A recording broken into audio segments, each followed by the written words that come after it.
Well, hello. I hope I'm not missing any unmissable live streams. I guess I've been reasonably active online today and joined a few streams and gotten a few new ideas. In particular, the one about with Chris Howard. We were talking about the inflection point of Western history, or certainly American foreign policy, with Trump doing the things he's doing.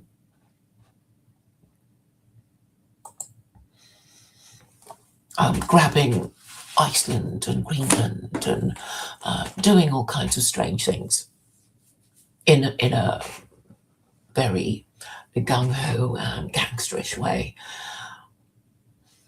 We were also talking about the Minneapolis shooting, and I may be wrong, but I think, because my assumption was proven wrong, because I thought that Jonathan Ross, the ICE officer, might be facing some kind of disciplinary procedure, but it seems not. And the father of the woman he shot 3 times seems to be saying that he didn't want to pursue the matter. He wasn't blaming anyone.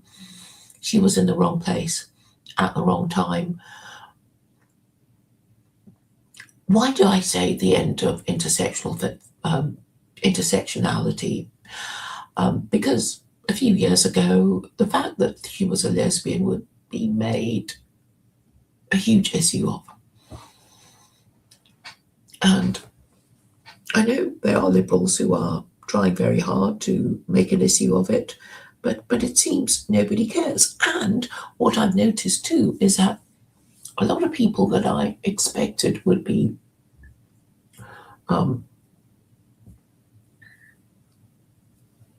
liberal are not, in fact, expressing liberal views and are, in fact, coming on the side of the ICE officer, which I thought was interesting. And I suppose because Trump is now in charge, he is the alpha male now properly in charge of the country, or appears to be anyway. What I predict the US government will do is sit on the subject of Jonathan Ross, have him protected from the death threats that he and his family, and he has 3 children apparently, and a wife, a Filipino wife. So they're under some kind of protection scheme. And by the time it's safe for them to come out, people will have moved on and not be so angry or distressed about the shooting of this woman, or some might say the execution of this woman, that her father obviously doesn't really want to pursue either, because her father is in fact a Trump supporter.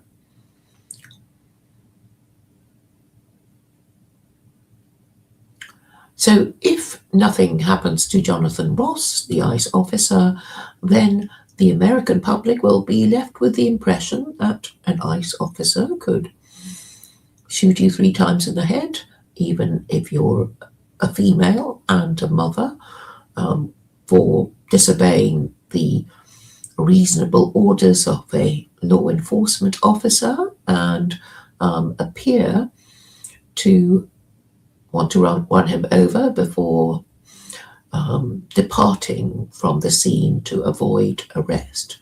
So in these bold terms, things are looking up for the ICE officer. We also know that he was dragged by somebody he was trying to apprehend, and I think a good lawyer would be able to find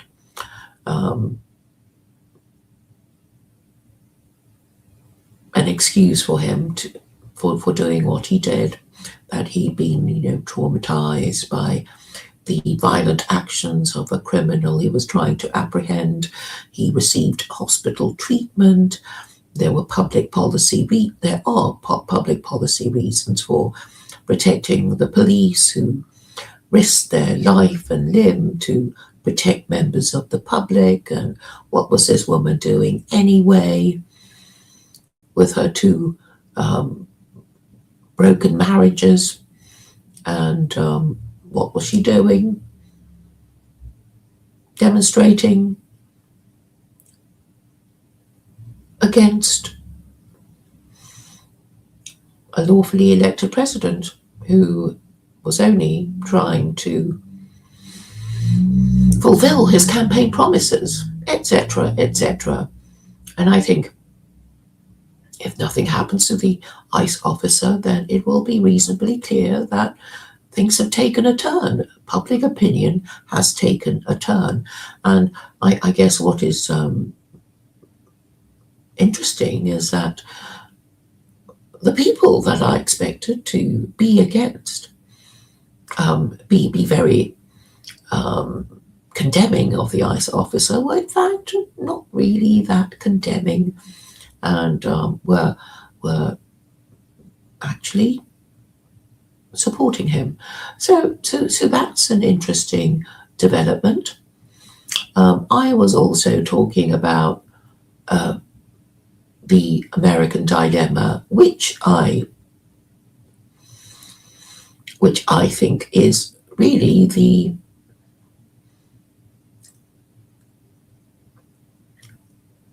decision to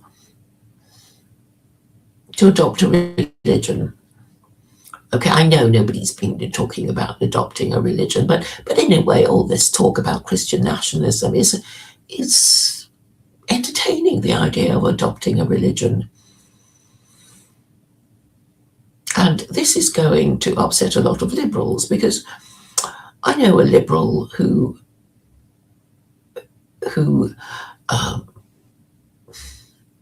well, is he a liberal or is he a Christian? I'm not really sure. But anyway, he does talk about Jesus a lot.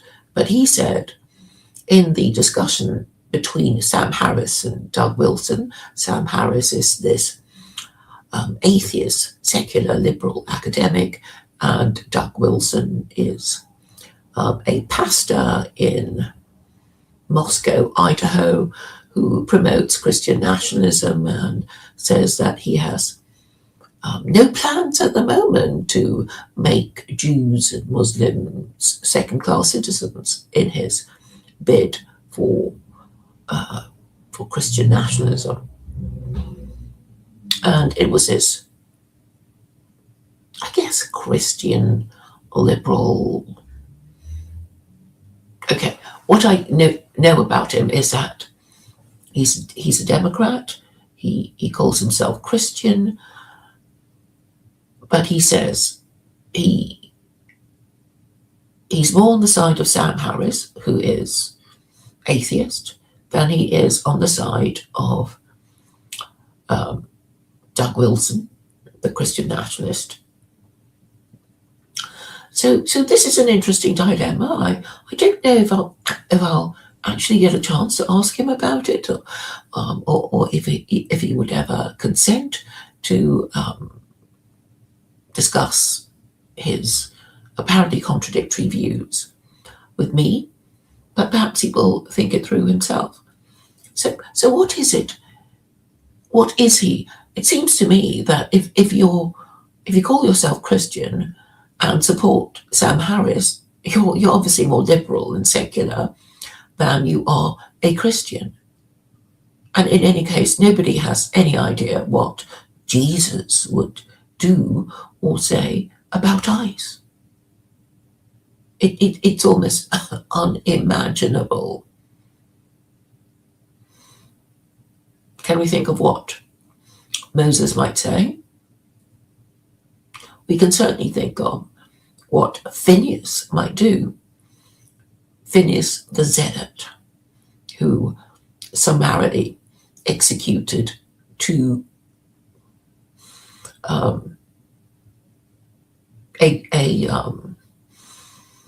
a couple having sex in a tent by impaling both of them in the act of sex. And this is spoken of approvingly in the Torah.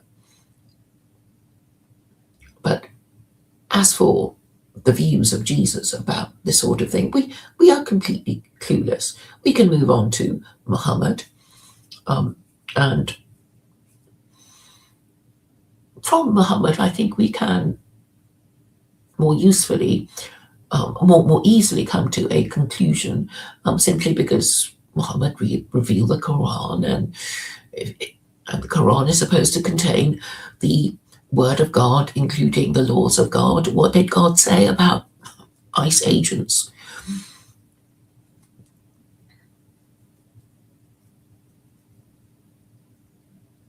But what it does say is that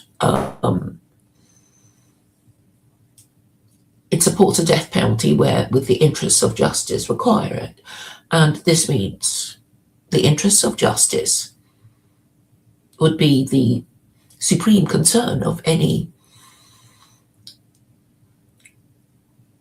interpreter of Sharia, which is reassuring. The interests of justice. What does this mean?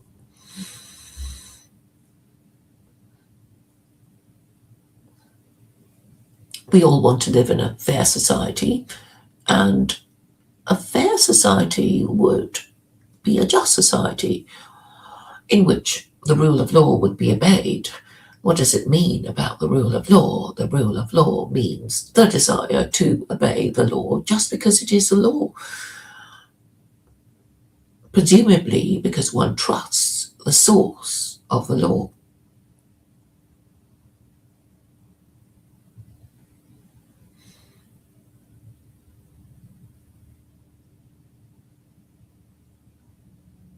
But let us return to the American dilemma again. You don't have to be American to, obviously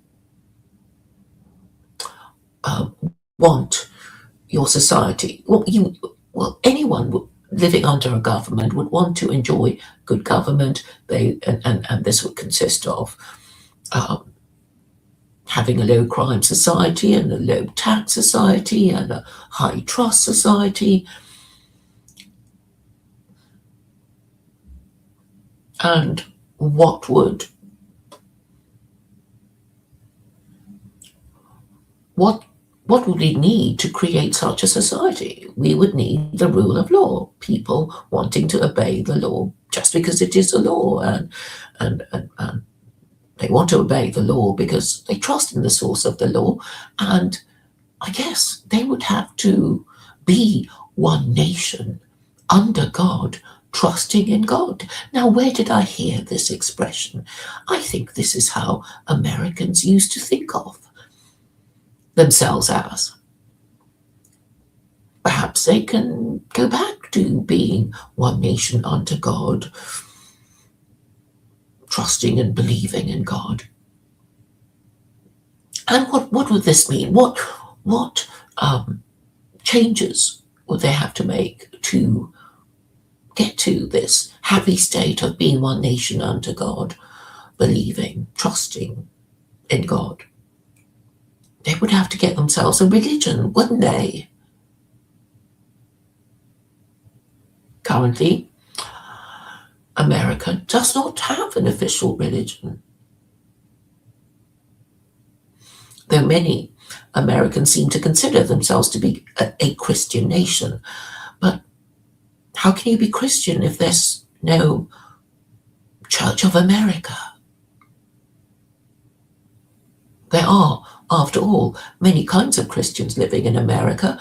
Are Mormons Christian? I would say so. But then there was a Mormon extermination order. So we also know that American Christians do not always get on with each other. And of course, we know about the American Civil War, when all these Christians fought a civil war with each other. So there are so many questions that are historical and complex, which it seems very few Americans even understand. Only yesterday, I discovered that E. Michael Jones conflated creed with principle. So a few days ago, he appeared on Khalid Safir's channel, and I was in the chat. And E. Michael Jones got annoyed with me because,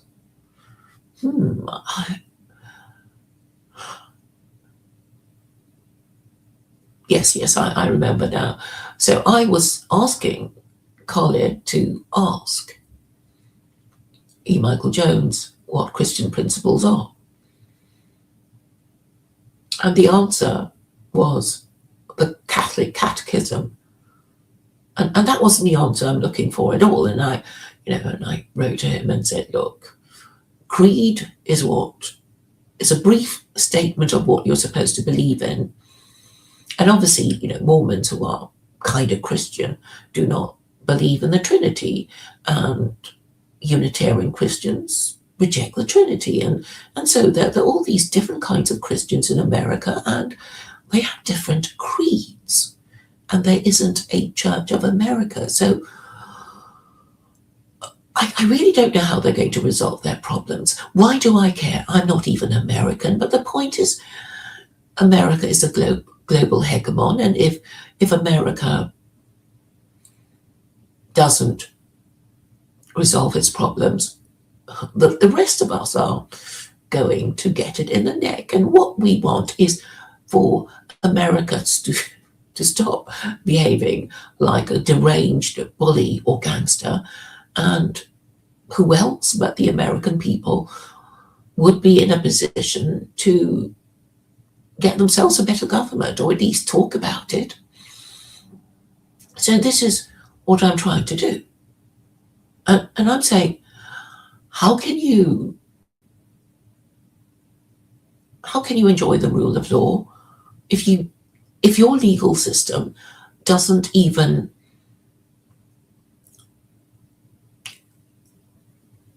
associated with a moral system? So I know a lot of Americans also were Christian, and then I ask E. Michael Jones what are Christian principles, and he answers incorrectly and said it's the creed. And it's like, it doesn't matter what you believe. What will you do in this or that situation? And so we will be talking about the Ten Commandments and the no-hide laws. And I know Americans will not be agreeing about whether Christianity is idolatry. I know they're going to pretend not to hear the question.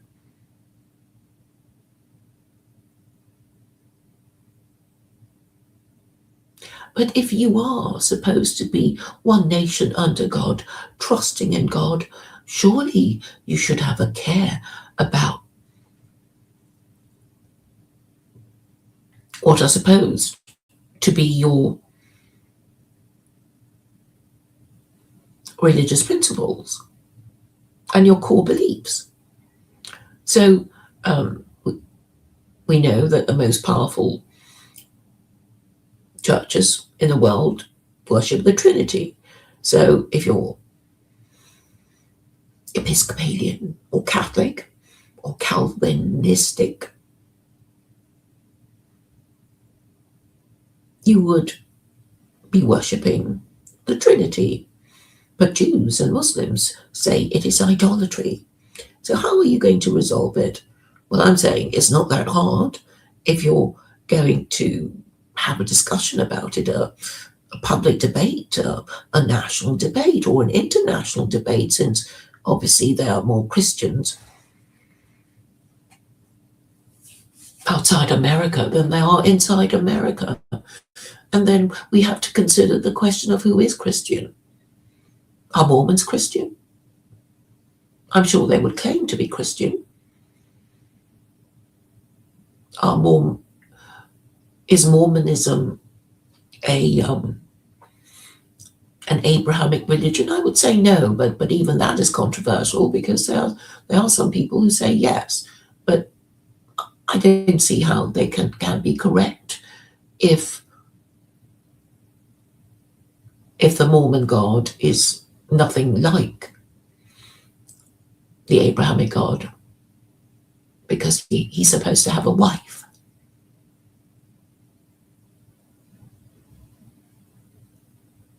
Which makes him rather like Zeus.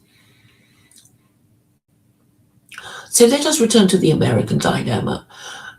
I don't see how Americans are going to have a government that maintains morality if they do not have a religion. And I know currently Christian nationalism is being promoted, but this makes a lot of people uneasy and it sends them into a tizzy of identity crises, because this man I know, this American I know, cannot make up his mind whether he is more Christian or more liberal, because he's the one that I mentioned earlier who cannot decide whether he is,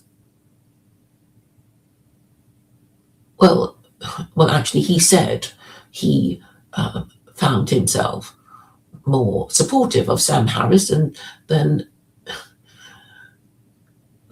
he was of Doug Wilson, the Christian nationalist. So what is the point of calling yourself Christian if you don't support Christian nationalism? Maybe you should stop calling yourself Christian, shouldn't you? If you instantly prefer liberalism, and because they are two opposite things. So I've been trying to explain that liberalism was an attempt by Europeans to liberate themselves from the totalitarianism of absolute monarchy supported by the church. So it can't be, they're more or less the same thing. It's, well, they're opposites. This is what I'm trying to say. Christianity caused the reaction that was the American and French revolutions, as well as the Russian Revolution. So I'm saying Christianity was so awful that the founding fathers couldn't stand it anymore and separated the church from their state. And not long after, the French decided they'd had enough of their absolute monarch, Louis XVI, and had their French Revolution after, and beheaded their king. And then, after about 100 years or so, the Russians decided to kill their entire royal family. So I'm saying there is a problem with Christianity in these separate incidents, because if the monarchy is supported by Christianity, which defends the divine right of kings, and Christianity is utterly failed absolute monarchy, because all these absolute monarchs that once existed in Europe are now extinct, then isn't it time for Europeans to acknowledge the failure of Christianity? So Christianity failed to prevent the decline and fall of Rome. And this was why. But Christianity was adopted by Constantine the Great in order to prevent the decline and fall of Rome. So Rome fell, but somehow or other, the Catholic Church managed to con all these barbarian kings of Europe into adopting Christianity, because I guess the Catholic Church promised to defend their divine right to rule. And so one by one, they thought, okay, this seems to be the best religion going in Europe at the moment, so we have no choice but to try it. We could hang on to our pagan gods, but it lacks the glamour of Rome. And although we do have some forms of Christianity, which is not Roman Catholicism, it won't have the glamour and dignity of ancient Rome. So they all abandoned their pagan gods, and if they were already kind of Christian, they thought that Roman Catholicism was going to make them more powerful or help them run their country better. So that's the reason why they all adopted Catholicism. And then they couldn't stand being bossed around by the Pope anymore, and then they fought the wars of the Reformation about whether to be Catholic or Protestant, and they were terrible wars, and lots of Europeans died, and cannibalism was common because total war meant destroying the crops of your enemies. And obviously, if there's a lot of fighting going on, then an awful lot of crops were being grown.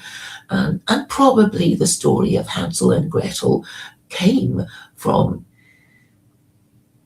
this horrible time during the 30 Years' War when it seems to me that most Europeans were cannibals and, ate children for food. And in the end, they had to be forgiven because the European population was so decimated that there didn't seem much point to, in killing people who practiced cannibalism, because there'd be even fewer people. And I suppose the government just hoped that it would be enough when they said, well, I'm sure we weren't doing it for fun, don't do it again, and hopefully it won't happen because we're not going to fight that kind of war again. Something like that. So I'm saying Christianity has been a terrible failure even for absolute monarchs. So it's a catch-22 situation, isn't it?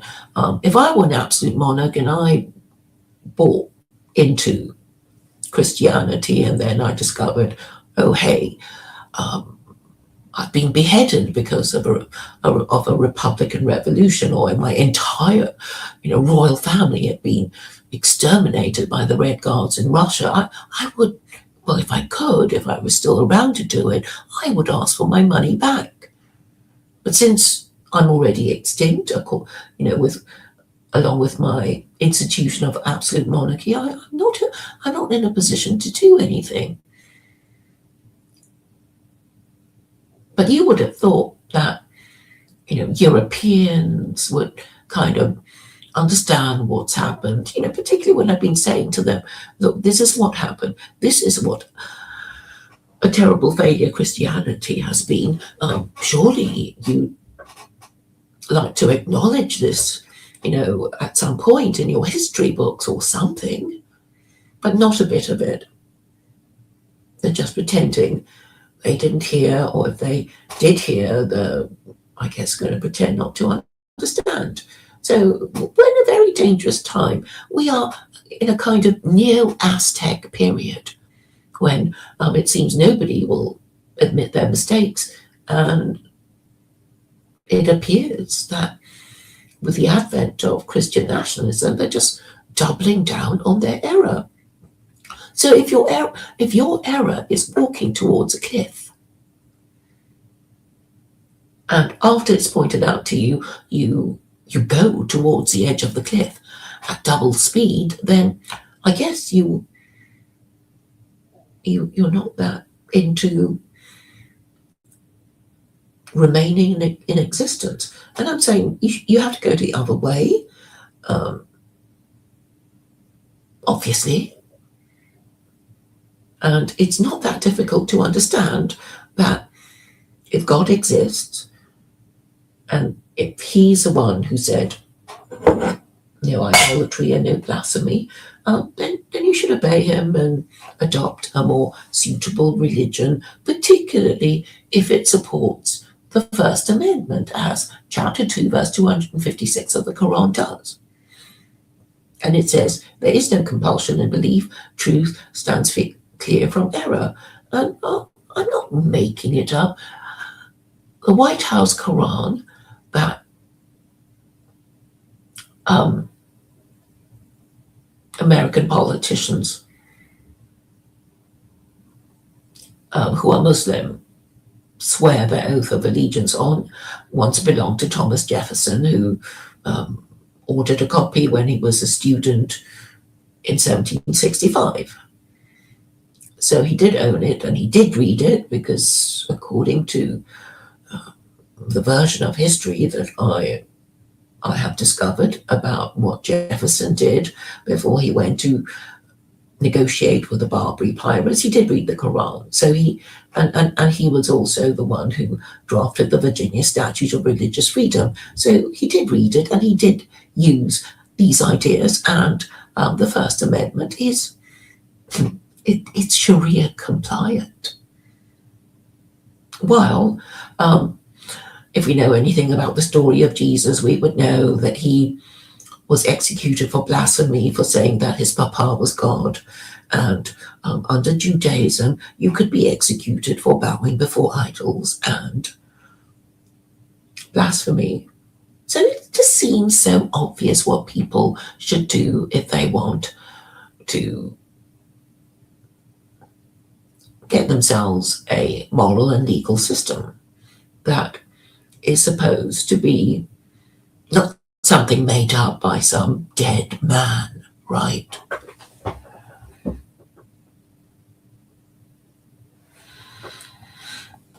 So, Yon God says, sometimes I feel you're overthinking this. Plebs are simple eyes with simple thoughts and limited ones.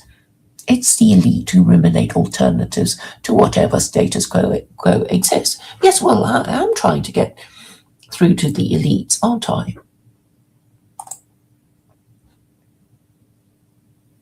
Yeah, so I'm saying, I've been talking to loads of people, and I know what their problem is. They want the green light from above, from the BBC, for CNN, some well-known, globally known media outlet, to say it's okay to discuss secular Quranism. That's what they're looking for, because otherwise they'd be terrified of being asked by anyone like, how did you hear of the secular Quranism thing? I've never heard about anything like that in my life, and you must be mixing with some weird people to know about this weird idea. And then, but you could say, oh well, you hear lots of weird things on YouTube, but they're not even going to go there. They're not going to be seen dead discussing way out ideas, I guess. And tax insurance accessories, TIA. I know you come from Brutus's channel, and obviously Brutus is just not going to be able to discuss secular Quranism because A, he's racist, B, he's Islamophobic, C, he's probably happy blaming the Jews, so that's his problem.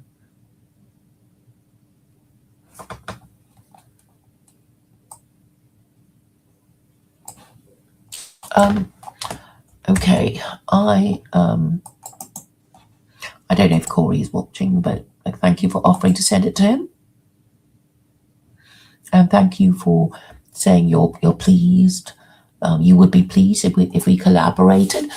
Corey is this Orthodox Christian who is writing a novel, and he was talking on Nathaniel stream earlier before I started this one.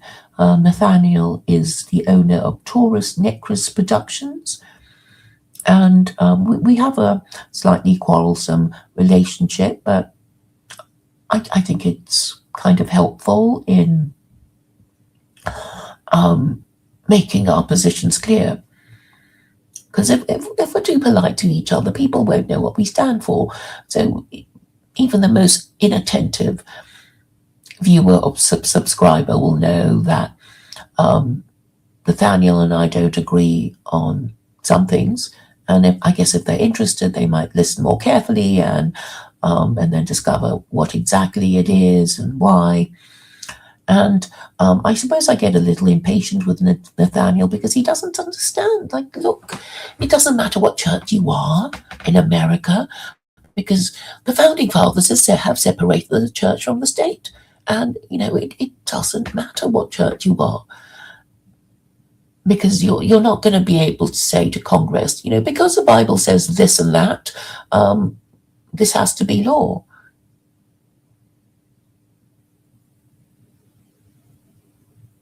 So if you want to keep the First Amendment, you would have to be fairly faithful to, not saying that your country has an official religion, but then you won't have a united country if you don't have a moral system that supports marriage and patriarchy.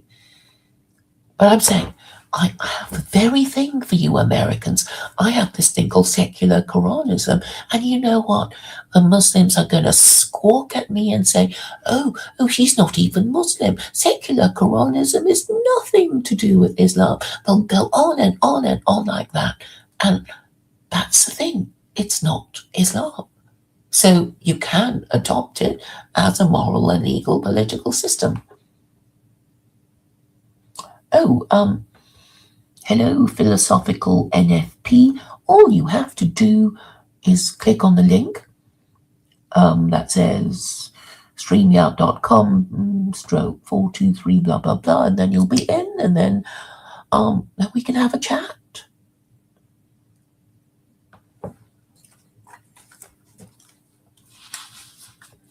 I mean, you've already done that with Nathaniel, so it'll be quite easy. Thank you for coming over.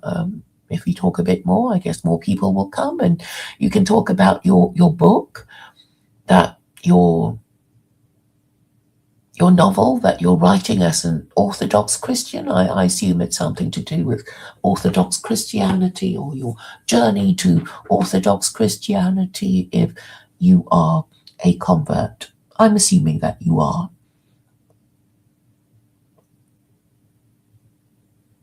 And I will assume that you've also seen the link in the chat that you can click to join this stream. So what was I saying? So yeah, I'm basically saying to Americans, I only talk to Americans these days, really, because, well, once America solves its problems, then I think the rest of the West will also solve its problems.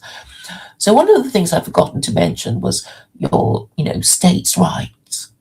How do I call it? Dichotomy, I suppose. Can't decide whether you want more rights as individual states or whether you want to be a stronger union. But here is Corey. Hello, Corey. Hello, can you hear me? Yes, I can hear you loud and clear. Welcome. Yeah, thanks for having me. Jung Freud. So you have an interest in psychology, do you? Yeah, I'm a psychoanalyst, so that's how I make my money. Oh, right. Is your novel about psychoanalysis? My novel's really not that interesting. I thought it was funny that he brought that in there. But yeah, it incorporates psychoanalysis. I mean, it's hard not to, but it's not about psychoanalysis as such. Okay. So I know a little bit about Freud and Jung. So Jung talks about archetypes, and Freud talks about the id, the ego, and the superego. And perhaps you maybe like to talk about your views on psychoanalysis. Well, that's a large territory. I mean, I feel I would need a more specific question.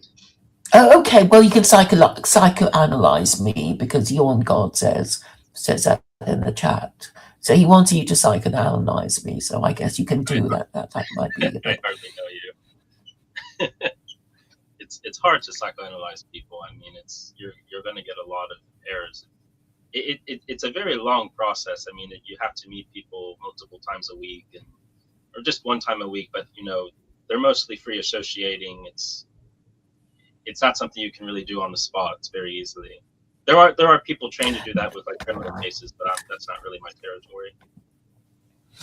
Yes, I think you have to know the personality of someone. It's like, what do they always talk about? What obsessions do they have, and that kind of thing. So I guess you have to listen to them, and some people can be very boring and repetitive, and but I think a lot of people who come online, obviously have some axe to grind about something, and they're basically complaining about something, and maybe taking turns to draw attention to themselves in some way. Yeah. So do you actually have a couch and things for your clients to lie on as a? I do. Not every psychoanalyst does. Although actually all my clients right now at the moment, I've been seeing through video, internet, whatever. I haven't seen in-person clients for a while. I live in a pretty remote location in Appalachia, so if I had clients nearby, they're welcome to come here, but no one in this area knows what psychoanalysis is. And would you say that there is a particular problem that keeps coming up? Is there a particular problem that comes up? It seems that a lot of people are bipolar or depressed. I mean, I don't know if you think it's kind of. Well, I'm not a psychiatrist. I don't diagnose people, although I sometimes work somewhat in the framework of diagnostics. But I mean, people are very depressed. I think nowadays people are lonely and neurotic, very neurotic. It's kind of an issue since industrialism in general, but it seems to be just getting worse and worse, which is exactly what Freud predicted would happen. It's what Ted Kaczynski said would happen in industrial society. So it's expected. So being neurotic, how would you define neurosis?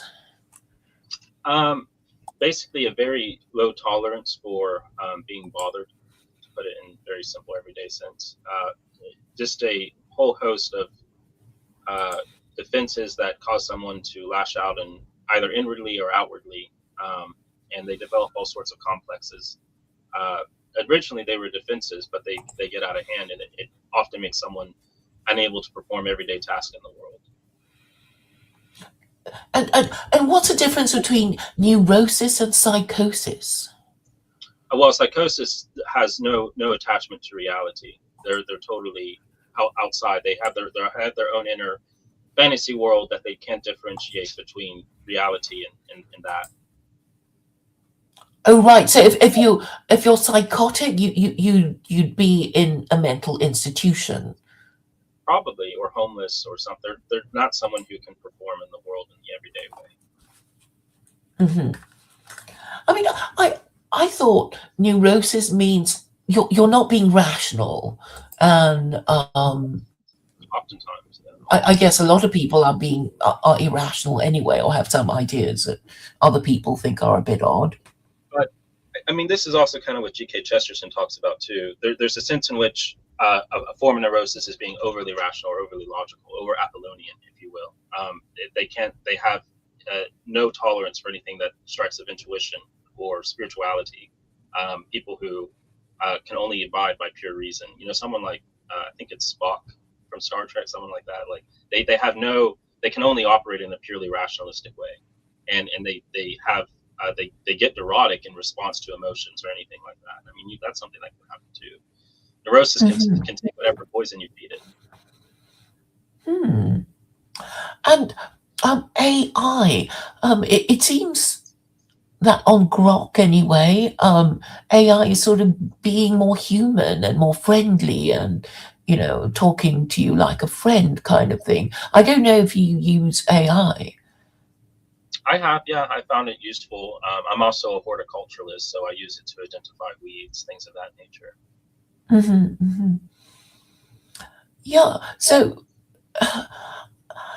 and I suppose oh yeah, Americans have this thing called what DSM, and they have, and which is a book that has a list of um, mental disease illnesses. Is that right? Yeah, And it keeps being, and more mental illnesses are being discovered and listed or something. yeah, I'm not really a fan of the DSM. I'm generally what you would call in this psychotherapeutic community anti-psychiatric. So Oh, I'm so not. you don't approve of drugs, medicating for moods and stuff like that. Is that what Well, you mean? I'm definitely not someone who's particularly liberal in their use. Psychoanalysis tries to look at symptoms, and the issue with a lot of psychiatric medication is that it takes away the symptoms, and of course, other symptoms develop, or you basically sell your soul in taking these medications. I mean, I've known people that took these medications for an amount of years, stopped, and have just totally basically become zombified, even without continuing to take the medications. So it's like, sure, I mean, these can help, but at what cost? I mean, of course, there are cases where, you know, there there's some, what Plato talks about in Phaedrus or Pharmacon. There's the poison that heals or the medicine that poisons, and there's always some relationship, man, throughout time has to plants and the chemicals they produce, like caffeine, coffee, tobacco, and then more severe parts of that. But people tend to have developed relationships with these in modernity that are very unconscious. Historically, um, the way man related to plants was usually more conscious and ritualistic, and now it's just kind of like a daily life pattern. And I think that happens with psychiatric medication. So without any particular ritual or spiritual understanding of that relationship, it tends to devolve into something zombified or materialistic. Um, Yeah. I mean, I think obviously we don't want to feel bad, but when something terrible has happened, it would be normal, to be depressed, if you've lost your job, your home, and, all the people you love in it, people would expect you to feel bad. And if you're, kind of laughing and being happy, people would think there's something wrong with you. So I guess it's kind of having the appropriate emotion for, the, to fit the situation, I guess. yeah, and historically, cultures had a way to metabolize these intense emotions in a communal way that modern individualism doesn't. And so we turn to basically sole reliance on plants and drugs, but and to some very limited degree, talk therapy. But therapists are like teachers; most of them aren't going to be very good. So you really just have a train wreck where we aren't able to, as a culture, to sort of build defenses or communal rituals that absolve these or metabolize these emotions. Hmm. And it was mentioned in Nathaniel's stream that you're an Orthodox Christian. Were you born Orthodox, or did you convert? No, I converted. I wasn't raised in any religion. Um, I think sometime in high school, I got really into Plato and Neoplatonism, and then that led me to reading some of the early church fathers because they adapted Neoplatonism after it kind of fiddled out among the Romans and the Greeks. And I really liked, their adaptation of it, and I started looking into Orthodoxy. And I'm kind of very practical with religion. It's something where I think a lot of people tend to be very emotional. Not that there's anything wrong with that, but I think just psychologically, there's a part of man's psyche that demands some sort of ritual. And some people try to do this alone, like they do their own little individualistic thing. And I don't think it's very successful. I think man needs a spiritual component that is enacted in a liturgical, ritualistic way. And I think for me, Orthodoxy was just what made the most sense and was the most intuitive for me. And I love the people that I meet in Orthodoxy. Hmm. Yes, I suppose we could. it made me think of OCD, what you said, because yes, we can create our own rituals, like not walking on cracked pavements or something, but then people will just think we're being odd, and maybe we kind of want to know that our particular ritual is shared by other people who share the same beliefs and values, and then we feel more protected through this ritual, maybe. Yeah. So, do you think a lot of mental health issues might be solved with a bit of religion? Yeah, if it's done in a healthy way. I mean, mental health issues can also be exacerbated by religion, and religion tends to attract people who have severe mental illnesses. So it's a double-edged sword. But I think beyond mere religion, it's a religion that's cohesively shared on a metaphysical level among people in a nation. And people in a group, and people in a community. There's a very tribalistic aspect to man, I think, inherent psychologically, and I think modernity tries to repress that. And as Freud says, there's always a return to the repressed. And tribalism and modernity, at least in America, it tends to take a very secular political apparatus to function, which I don't think is very healthy. I think the way tribalism is supposed to function is blood and faith. And if that isn't satisfied or acknowledged as a group, it'll take very nasty ways to solve itself and express itself. Yes, I mean, I get the impression that people basically are looking for a group to join since childhood. When we're old enough to go to school, it's like, well, which group will admit me, and which group should I join, and which university should I go to if I'm going to one, and who should I hang out with, and what job should I get, and it's all group after group after group. Yeah. And maybe we kind of torture ourselves when we think, oh, we've joined the wrong group, and or you don't like the group, or something like that. Well, modernity puts a lot and because of go on, sorry. No, I'm just saying, because there's so much choice, we kind of feel that we probably made the wrong choice, and we probably beat ourselves up about it because we're sort of almost certain that we made the wrong choice. Yeah. Again, historically, you didn't really have to think about this because the culture you were born into provided all this. And in modernity, it's this sort of Promethean heroic task that you as an individual have to figure all this out, which I don't think any human is actually capable of. People might excel on a level of genius in one specific thing, be that religion or whatever, but trying to figure all of this out, it's just whether you believe evolution or creation, we're neither designed nor evolved psychologically to figure all that out as an individual. And this is a heroic task that modernity has put on every single person. And I think that's actually a big cause of a lot of the neurosis and depression. Well, yes, because I equate it to being forced to do a multiple choice test. That instead of just A to D, we have A to Z or Z. Mm-hmm. And you'll just go mad. I mean, after having done the test, I'm sure most people will be convinced that they failed it. Yeah, if it's not just or they go in the other direction, which is to be overly certain and prideful and vainglorious about the decisions they've made, mm-hmm. which often stem from an underlying doubt or uncertainty.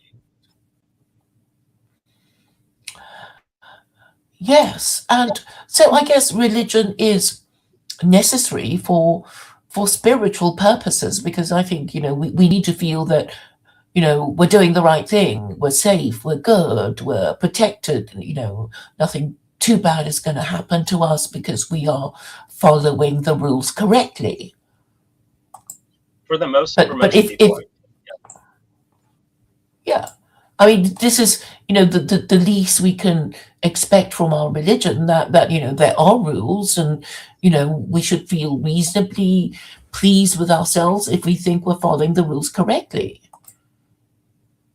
Yeah, and again, most religions also have this built-in way to actually, and so far there is encouragement. There's also a sense of taming, psychoanalytically speaking, taming the superego to be both rewarding and punitive, in the sense that it's trying to shrink your ego from this self-satisfaction. And outside of very modern recent religions, that tends to be built into traditional religions, no matter what religion you're talking about. And religion has this way where it's an accumulation of wisdom over many generations that understand psychology better than any modern psychologist does. Even though it can't be articulated in language and in everyday level, it's this sort of blood wisdom that's basically knowing how to deal with the people of where that religion comes from. Yeah. So I mean, I would say we need religion in order to say, well, you know, we are in this religious group or that religious group, you know, and then we feel, oh, we're in this gang. It's a big gang. It's a powerful gang. It's been around for, you know, centuries. So it's not some here today, gone to get, you know, tomorrow group. And the, you know, rituals are reassuring because they've been, you know, going on for centuries. And that's why that there's, you know, no advantage to being a new religion. You know, it's always got to be an old religion, and the older the better, because then we think, oh, you know, it's got some kind of track record. And then I guess, you know, we compete with other religions in some act of comparative religion. Is our religion better than, you know, those people or, you know, these people? And I guess that's useful to kind of work out, you know, why we're doing better or worse than the other group or the other groups. Yeah, I mean, I think most religions would also say that's not a healthy way to think about it. Of course, this happens, and there's a sense where that's legitimate, but I think that's supposed to be for a very reserved amount of people that have attained a spiritual advancement where it's not coming out of pride or vainglory. I think most people who engage in that kind of thing, they tend to get wrapped up in pride in this sort of self-defeating pattern. I think what religion's often doing is that on one hand, it is solidifying a tribal mindset, which a lot of people do need. Everyone does to some degree. But it's also, it tends to inculcate this humility, this epistemic humility that just because someone thinks about things differently or worships different gods, you have to have some level of charity and openness and understanding about them. And again, not to say that there's no place for polemics or apologetics. It's just most religions, that the way they engage in those things, they purposely reserve that for an elite few that have attained a certain level of spiritual advancement. Nowadays, anyone can play apologist or polemicist and go on the internet and argue constantly with people. And I don't think there's very much spiritual value. And if anything, you're going to harm yourself spiritually doing that. Well, I suppose if you don't have an official religion and you think you need one, then it's kind of on your mind, like, well, you know, is it Christianity? I guess if you're in the West, I find that, you know, a lot of people are complaining. They're complaining about Jews and they're complaining about Muslims. And I suppose instinctively it's like, well, are they doing better than us? And why? And, you know, and I mean, I suppose I find it helpful that the Abrahamic religions have, well, there's more than one Abrahamic religion, but only one Abrahamic God. And that kind of, you know, makes a solution easier, because, you know, from that we can deduce that these different Abrahamic religions are, you know, claiming that their way to God is better than, you know, the others. And then I guess we just have to work out, you know, which one is better. And Yeah, then, it's a lot of responsibility, and I do think it's advantageous. You know, when you get into statecraft, it's a whole different matter, because the emperor or king has to take on responsibilities that the vast majority of people should never touch, including statecraft itself. You know, one of the critiques of democracy that Plato has is that it kind of forces everyone into this art and science that is the most advanced science in human knowledge, which is statecraft.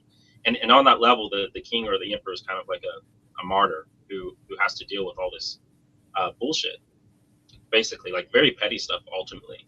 But that's their duty, and that's kind of the sacrifice they give to the state. But that includes having to deal with religion. And I think almost always it behooves a state to have an official religion.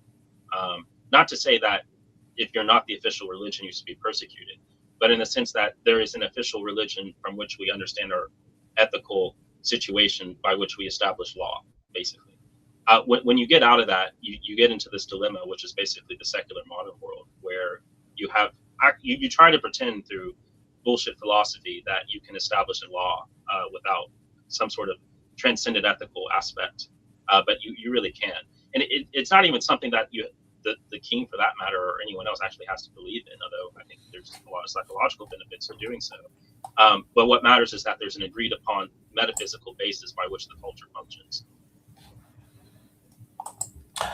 Yes, and with regard to the Abrahamic religions, I guess they're more powerful than the Eastern religions of Hinduism and Buddhism, because the Abrahamic God is kind of bossy, right? It's like, I'm the most powerful God, I've made you all these laws, you better follow them or you'll go to hell, and that's it. If you don't like it, well, you're going to hell. It's that kind of organized, well that's basically organized religion, isn't it? And its worst manifestations. But I mean, you read the Eastern Church Fathers or the saints of the Christian Church. I don't think that's actually, well, Western saints maybe, but I think they have a much more merciful view of how that actually operates. But I definitely historically there are periods where that tends to, especially on the political level, where that tends to be the case. Well, yes, because I guess the organized religion of Christianity came from the organized religion of Judaism, which said, well, if you bow before idols, it's death. If you blaspheme against God, it's death, and all that kind of thing. And I guess Christianity just copycatted the religion of the Jews. And well, yeah, yes and no. I mean, the thing with the Jews is that was like a deal they made with their God. So it was basically this deal, like, look, I'll do all these things for you, and I'll protect you, and I'll lead you to the promised land, but you're going to have to go above and beyond for me, which I know you're not going to do. And the Old Testament's all about the Jews kind of failing to keep that covenant. And the reason is because, again, from the Christian point of view, is that the God of the Jews is leading the Jews in order to bring about the true religion, or restore the true religion, which was taught to Adam and all of his descendants. And once that new covenant is established, there's a lot more mercy about how God relates to the covenant of, well, the people who keep the religion, like the Jews and the Christians or Gentiles. And you see that throughout Jesus' preaching, and one of the main reasons that the Pharisees keep getting so angry with him is because he's extending this mercy of their God to all of the pagans. And again, when you read the early church fathers, you really get this impression that there's two extremes here, because one is Marcionism, which is that the Old Testament God is not the true God, and the church fathers like that's nonsense. But then you read like Origen or Gregory of Nyssa or Saint Simeon the New Theologian, Maximus the Confessor, and you start getting an impression that definitely not anything that modern Christianity resembles. It's much more this sort of soft perennialism. Justin Martyr in a second apology in particular gets at this, which is that the logos spermatikoi, the seeds of the logos, have been seeded into all creation, including all the pagan religions. And there's virtue and genuine intent to connect to God behind that. And so you start getting this much more whole encompassing, merciful idea of how God's energy radiates the cosmos, and trying to bring all back into him. Of course, people will ignore that and try to take this much more, use religion as a sword, basically. And I think when you going back to Dante, I'm not sure if we talked about it here, but that was on the pod with Nathaniel before this, is one of the things Dante was fighting that was really starting to develop in the Western church at that time was this use by the popes to turn religion into a sort of political tool. Right, but wasn't that what Constantine the Great was doing anyway when he converted Rome to Christianity? Well, yes and no. He didn't really convert Rome. What Constantine did is that he gave the edict that allowed Christians to no longer be persecuted, and he tried to establish more or less, although he wasn't entirely successful, a more or less orthodox, encompassing view of what Christianity should teach. But he really did much less in the department, especially from Protestant polemicists tried to accuse him of. You really get that more in the 5th and 6th century with people like Emperor Justinian. Constantine wasn't persecuting non-Christians. Really, the view that some people have is quite ridiculous about how this happened. By the time the 2nd, 3rd century Rome, all the pagan religions were already dying. Christianity kind of was just coming in over the corpse of it. If you look at the life of Julian the Apostate, this becomes very clear. Because Julian was born a Christian, was zealous, and then wanted to reestablish paganism. I mean, he kind of strikes you as like a Reddit atheist. Don't get me wrong, there's a lot of things I admire about Julian the Apostate, but his life is so fascinating because he's constantly trying. I mean, he doesn't persecute Christians exactly, but he makes it very hard to be a Christian in the Roman Empire. And he's constantly urging all these Romans to return to paganism. He's giving them, total full claim, full reign, and he doesn't get anything out of it. Like there's no eros, there's no momentum left in the pagan religion. So he kind of dies realizing that Christianity didn't kill paganism. It was just kind of coming in and filling in the gaps of the pagan faith that was already deteriorating. Right. You mentioned Justinian. Would you like to explain his relevance to what our discussion? Well, insofar that Emperor Justinian, he was really the guy that was codifying a lot, especially so in the early church, you had more or less 5 distinct churches that were all part of the greater church, which we now call the Catholic or Orthodox Church, or the Orthodox Catholic Church. And they all had different theological flavors. The North African Church, which is where you get people like Tertullian, Augustine of Hippo, which those 2 theologians are by and far the major influence of what Christianity came to be in the West. They have almost no influence in the East. But what you see with North African Christianity is that it's way harsher. It's way more strict, to the point that Tertullian himself falls into a heresy. That's what they would call is too far on the right side, which is too far on the sort of conservative theological side. And a part of that was leveraging this very concrete, literal interpretation of eternal damnation. And in the early church, especially in the East, that wasn't really, in the way to modern Christian years at least, it wasn't really interpreted the way that it would be understood now. Justinian, I think, on a purely pragmatic level as an emperor, understood that there was a lot of advantages to sort of codifying this more North African view of eternal damnation. And he, as an addendum to the 5th Council, he built that in to the religion as this, like, basically this is dogma now, like this very harsh codified idea of an infernalism. And I think around the 7th century is when overall the lay majority started to veer more towards that. But that's where you really start to get Christianity in its dogma as it is being used as a outright political tool. Constantine, he's a much more complex character, because it's not that he didn't understand the political advantage in Christianity. I do think he genuinely had a conversion, but I think he was just doing something that you would at the time, given that the pagan religions were dying. I think by Justinian's time, you already had Christianity established. There wasn't any need to sort of evangelize it in a way that was political in and of itself. What he's doing is actually looking at what's already sort of unconscious or present in Christianity and expanding that and making it official, and for a more political end, in a direct, overt way. Yes, sorry. Hello? Yeah, I'm still here. Can you not? Yeah. I there was a pause, and then I was trying to remember what he just said in order to respond to it, and then I completely forgot. Yeah. So I guess. Oh yes, you were answering my question about Justinian. I'm afraid I forgot your answer. I might have. To summarize, a lot of the accusations that get put on Constantine, I would actually divert more to Justinian 2 centuries later. It's basically what I'm saying. And even then, I think Justinian's a saint. I mean, I'm not saying he's a bad guy, it's just there's a lot of misunderstandings about the early church, and a lot of what people think were happening in the second or third century are actually really happening more like the fifth, sixth, and seventh century. It takes a much longer time for it to actually get to that point.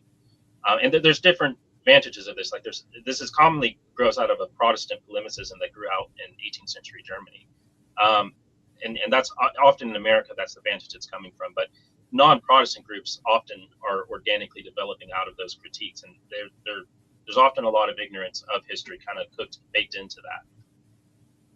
So what don't they understand about how Christianity has basically faded away into cultural Christianity in America?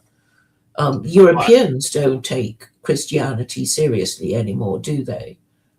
Yeah, I mean, that's totally true. And in a certain extent, I think that's actually true in America as well. The thing with America is that it has a very politicized utilization of Christianity. It's basically mammon worship with a Christian face. And it's been perverted in such a way that it's not even a heresy. It's just something else entirely at this point. It's a different religion, basically. Well, yes, because you've got, I guess, your Southern Baptists, your Mormons, your Seventh-day Adventists, and all these different sects of Christianity, and but then how? Okay, I associate religion with morality and morality with law, and but then politics is also about changing the law. So I fail to see how any law would be changed in America by Americans going to a different church because of the separation of church and state. So no, I don't think it would. I'm pretty pessimistic about America. I don't really think there's much hope for it. Oh, but isn't religion what's supposed to give you hope for the future and afterlife? Hope for the eternal, right? But I describe myself as a pessimist in all things but the end. Politically, I'm very much, I have no hope in politics. There's even verses in the Old Testament directly about that, to put not your trust in princes or the sons of men. God uses politics through history, I think, in ways that are beneficial, but I think that's very rare. I think the sort of teleology of politics from an eschatological point of view in Christianity is that its purpose is to bring about the Antichrist, which are things that have to happen necessary for the history of salvation. But I have no, sorry. When you said the Antichrist, I was my question was to ask you if Christians think that Muhammad is the Antichrist. No, the Antichrist is someone who is present at the end of times. So Muhammad was not at the end of times. He's not the Antichrist. Oh right, it has to be okay. So I guess there might be some confusion between the Messiah and the Antichrist. So I guess somebody might say, I'm the Messiah, and somebody says, no, you're the Antichrist. Yeah, I mean, it literally means like another Christ. So the way the Antichrist comes to power is that he is confused as the Messiah. And the prophecies are that the Jews are the first to kind of call him the Messiah, and then a lot of the Christians worship him as the Messiah as well. And then basically even the whole world, secular or otherwise, starts to worship him as the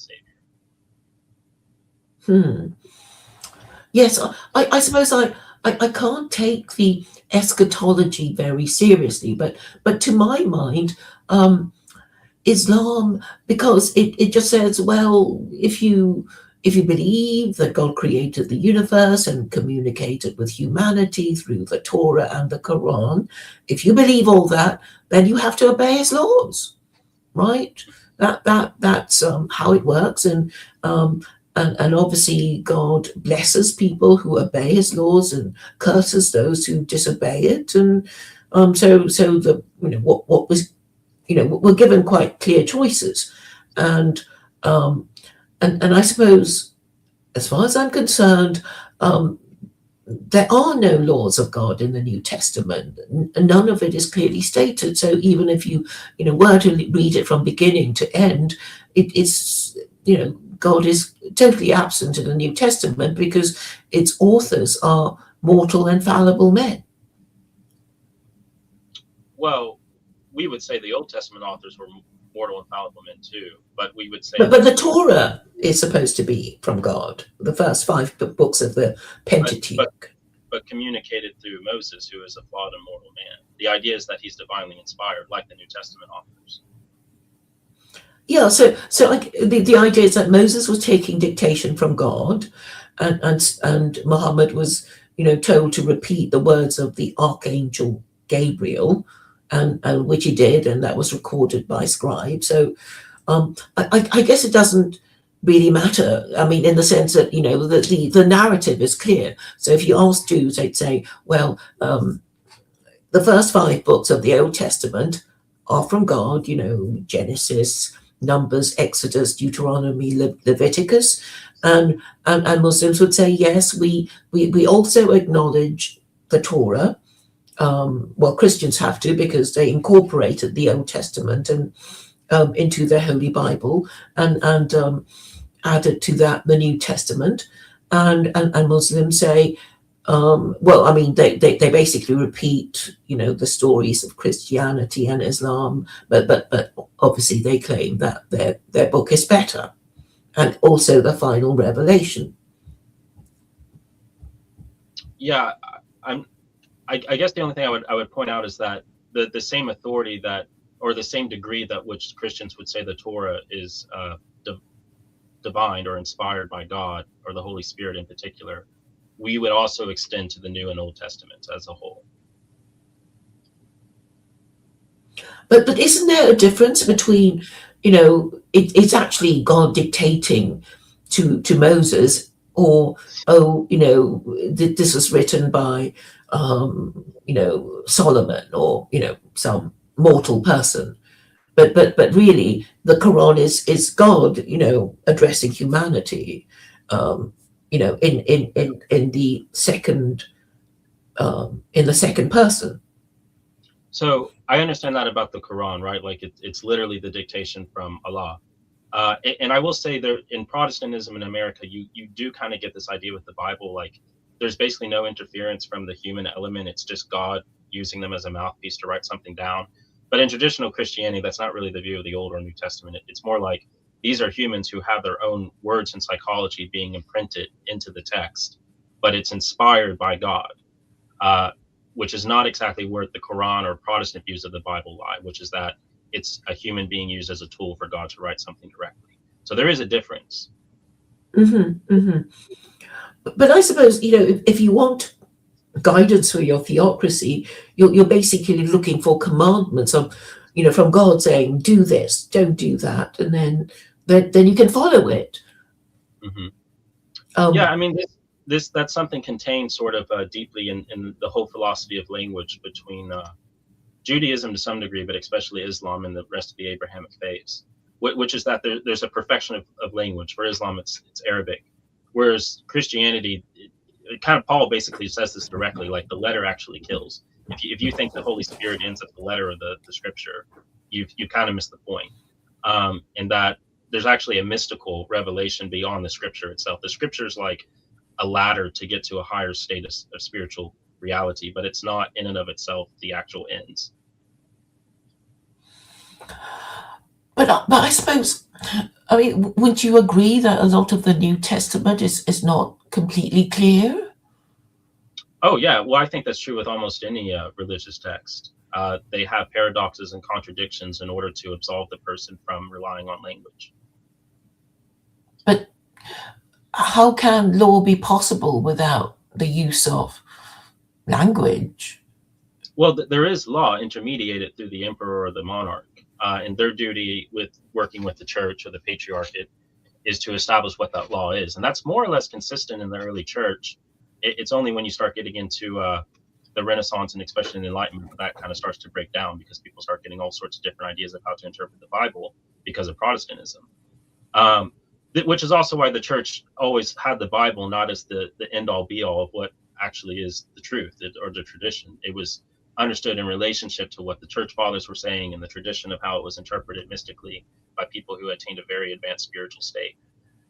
Whereas in modernity and Protestantism, the Bible's the end all be all. So if you're trying to establish law, and there are Protestants who have this mentality, You basically just copy and paste parts of the Bible talking about political law, especially in the Old Well, Testament. you mean sola scriptura? Yeah, yeah, that's a big But thing. it's not really sola scriptura in the sense that, even in a Protestant country, ordinary Anglicans would just have no right to impose their interpretation of the Bible on, the church. It would be, somebody very high up, senior clergy saying, this is what we think it means, and everybody listen up and shut up, because it's only our interpretation that matters, not the interpretation of ordinary members of the church. Well, I think in the West you definitely see that.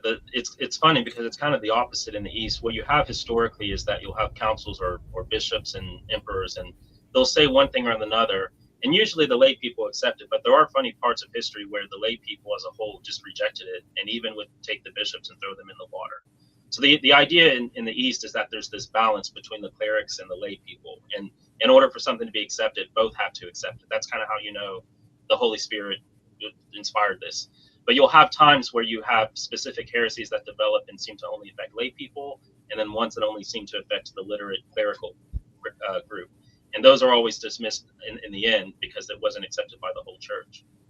Now, in the West, you do. Will you tell us a few stories about this throwing bishops into the water thing? Because I haven't heard of it.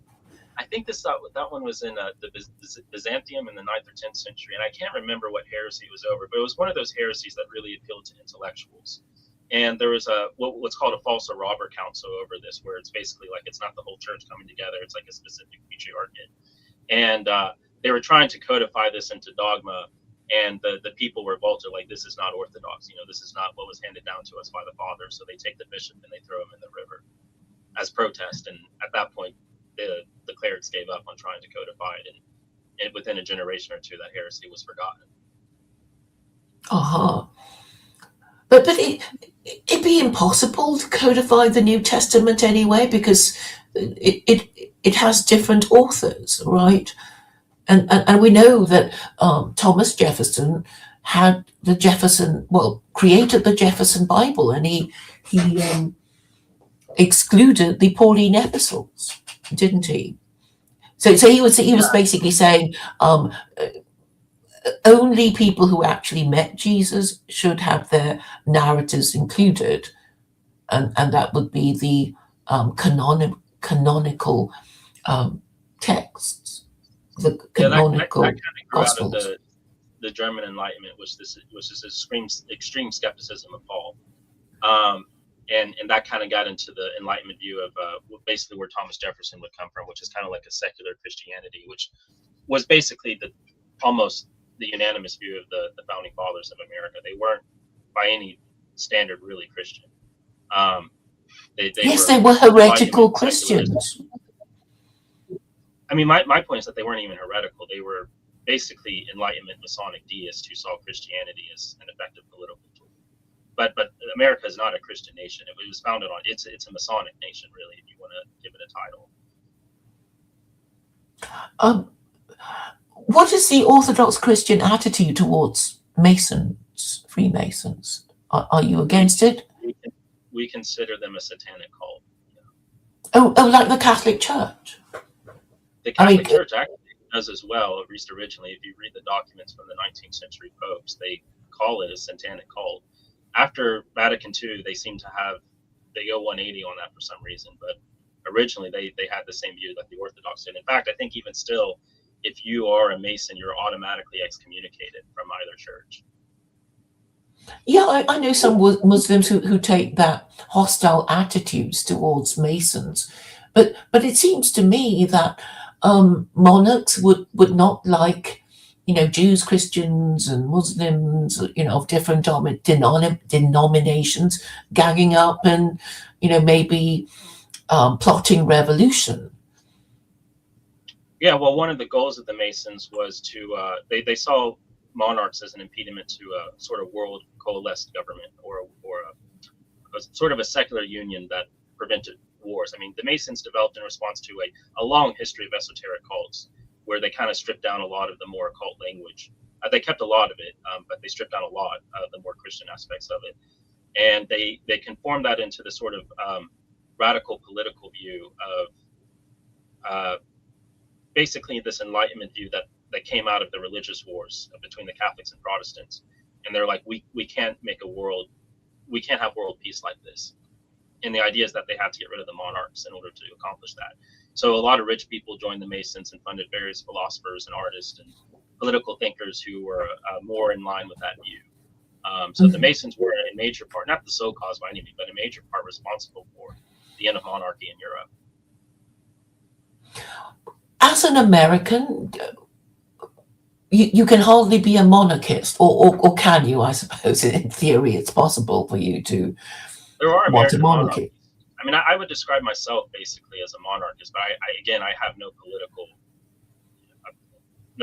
optimism whatsoever about the state of the world. Well, I believe Curtis Yarvin promotes monarchy, absolute monarchy, doesn't he? Curtis Yarvin. In this very weird, perverted way. I'm not too familiar with his ideas, but he seems to be like a technocrat with a mask of monarchy behind it, or on top of it, rather. But I suppose my final point is that Christianity has not protected monarchy, and we know Christendom is extinct. It became extinct really in 1918 when the Austrian and German emperors had to abdicate, and Tsar Nicholas and his entire family were killed by the Red Guards. I mean, I would say it's destroyed even long before that. I think after 11th century, Christianity goes into the toilet, at least in the West. But so it's failed, and well, won't it be a problem? I mean, if it failed all those powerful people and all those institutions, well, think what it will do to commoners and ordinary Joes. Well, I think Christianity has immense power for ordinary Joes. I think what it doesn't have power for really is any sort of political optimism. I mean, it does for a while, but I don't think Christianity at its heart is really claiming to be this thing that solves world issues or political issues. I know there's a lot of Christians who try to use Christianity that way, but it's really about the here and now and how that transforms the spirit into a state of love and being unified with God, which can have beneficial political ramifications. I mean, Dante definitely thought so. But overall, it's not giving you if anything, Christianity is promising that the world goes to shit, because that's how you get the Antichrist. So, I mean, if you're reading Christian eschatology properly, Christianity is saying that it's basically going to recede to become a minority religion in the end times, and the Antichrist is going to get everyone to worship it. There's no political optimism in Christianity whatsoever in the long term. But the eschatology for all the Abrahamic religions is kind of the same. It's like, yeah, there will be the end times and the Messiah will come, and there will be, chaos and fighting. And Jews are, I would say Judaism does. I think Judaism is actually extremely politically optimistic, because their idea is that the Messiah is the one who establishes world peace and world order, which Christians would say is actually going to be the Antichrist. But they have a very earth-related idea of what heaven is. Like heaven, earth literally becomes heaven for the Jews. It returns to paradise. And Christians kind of believe that. We just think things get really shitty before that happens. But I suppose in a way it is kind of logical. If the universe was created, then it will be destroyed. There will, if there was a beginning, there must be an end. And so in the end times, we are told that the Messiah will come, and I guess, people might disagree on the actual identity of the Messiah. I guess Jews will say it won't be Jesus. Christians will say it's Jesus, and Muslims will say, yes, it will be Jesus, but he will be accompanied by the Mahdi. So, and talking about the Jews, it seems they think, because I did ask one of them what it means. I mean, what's supposed to happen when the Messiah comes, and they seem to think it'll be happening in the real world. The world will not be destroyed, but the people will lose the desire to sin. And I remember this conversation particularly because somebody listening to this Jew was saying, but I don't want my free will to be taken away from me. I still, want the option of sinning. Yeah, But it seems that Jews think it will be in the real world, but we'll just lose our, desire to sin. yeah. I mean, that's kind of a modern philosophical error, which is this idea that free will demands sin. And both in Judaism, Islam, and Christianity, theologians have, I think, pretty philosophically resolved that issue. I don't think that necessitates sin, but that seems to be a more problem issue that people have understanding. You can have free will and not sin. And in fact, true free will is what orients itself to the greatest good, because that's freedom, the freedom of God, the freedom in God, which is His law. And really, this is a modern dichotomy. Like, if you have freedom, you don't have any definition. Lacan gets into this a lot with, he's a psychoanalyst, French psychoanalyst, but that would go into a tangent of prohibition and whatnot. Anyways, it's actually that true freedom is something that rests in the source of freedom, which is God. So when you're sinning, you're actually limiting your actual true freedom. Well, I know there's some kind of debate about whether, if God created us, whether we are the slaves of God. And I mean, it seems to me that, it's pretty slavish. He's telling us what to think. He's telling us what to do with our sex organs and who we may or may not have sex with. It sounds pretty like, if we're going to take the whole thing seriously. And the modern idea about this, which grows out of the Enlightenment, is that slavery is not freedom. But I'm pretty pessimistic with human nature. I think humans are a slave no matter what. The question is not whether you're a slave, but what are you a slave to? Are you a slave to the source of freedom? That's the closest thing you're going to get to freedom. But anything else, you're just exacerbating your slavery. Yeah, I suppose the bargain could be interpreted as we're all given eternal life because we're supposed to all have an immortal soul. And so we are not to think that death is the end, and we will be forced to choose between eternal bliss or eternal damnation. And God will guide us to the better place in the afterlife, but only if we follow his rules. And if we don't, we'll be going to the not so good place. Well, I think that's more like the Jewish idea. I think in Christian idea, again, if you actually read the Church Fathers, it's not really a legal law-based thing. The law is there to kind of give you a guide of how to get the soul to be unified with God. Salvation isn't about whether or not you follow law. If you read Galatians, Paul's pretty clear about that. The law is something that is serving a greater end, which is to orient your eros to God's union, to unification with God. So the law is not the end-all be-all of salvation. It in a strict sense, it has nothing to do with salvation, which is why the Jews were so angry with Jesus, because he was like, he kind of makes these paradoxes. Like, I'm not changing one iota of the law, but he clearly is, right? And so I think in modern Christianity, there tends to be a sort of legalism too.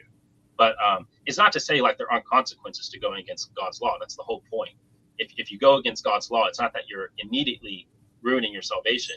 Is that you're disorienting your soul from the source of salvation. So it's a cause and effect.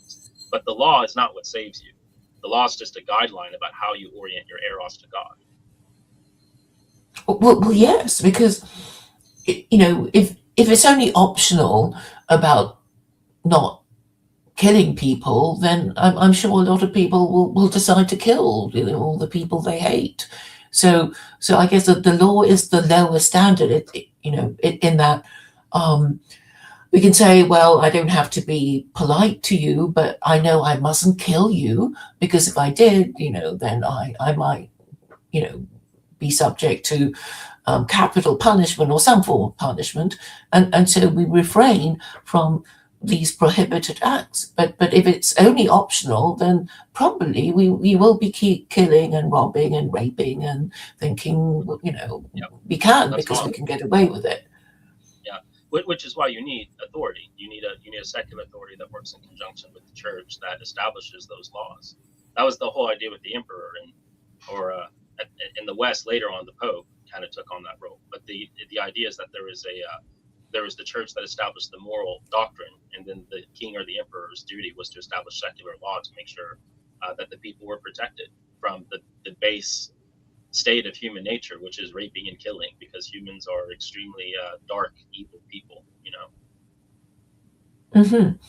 So, so basically, the deal for Christians is obey the law of the land, give unto Caesar what is his due, and give to God what is his due, and presumably that is, well, believe in him and pray to him when you get upset, and everything will be fine, and you'll, get to the better place in the afterlife. And that was the deal. Well, not fine in the earthly sense. I mean, I think Christianity's whole point is that the way you gain salvation is through earthly suffering. It embraces the suffering that is inherent to the human condition. So it's saying like everything's going to suck, but in the end there is something good that comes out of it. Yeah, but I think if you actually read Christianity properly, it's pretty pessimistic. So it actually, I don't know if you know that Buddhists or the Buddha himself said, all desire is suffering. So if you want something, I guess, we suffer while we desire it, and then once we get it, we'll suffer when we lose it, and it's all, suffering. But I guess it kind of makes sense. I guess what I like about the Quran is that, well, it's sort of saying, obey the laws, you'll get to heaven, and here are the rules, and take them seriously if you believe, because, so there's more of more guidance. And what I notice with Christians is that they can't really agree on what the rules are.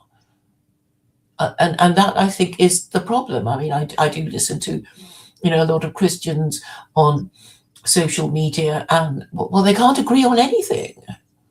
Yeah, and so that must be very confusing and disorientating. That's the issue with Protestantism, is that lay people weren't supposed to decide these things. This was the issue of the patriarchs, the popes, and the emperor. These were not things everyday people were supposed to decide on. But the Protestants thought anyone could pick up the Bible and pretty much have a more or less sound doctrine. And I think it's been obviously a terrible experiment. It's obviously not true. People are stupid. Most people should not even be literate, in my opinion. But it's a Pandora's box, right? So we're living in it now, and here we are. I don't think there's really much you can do to put it back in the box at this point.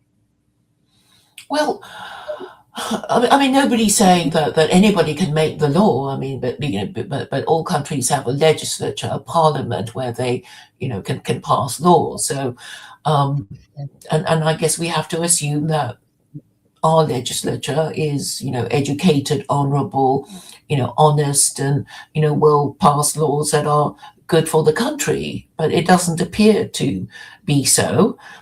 And then you hear that people get the government they deserve, with the implication that if we're bad people, we're going to get, horrible government.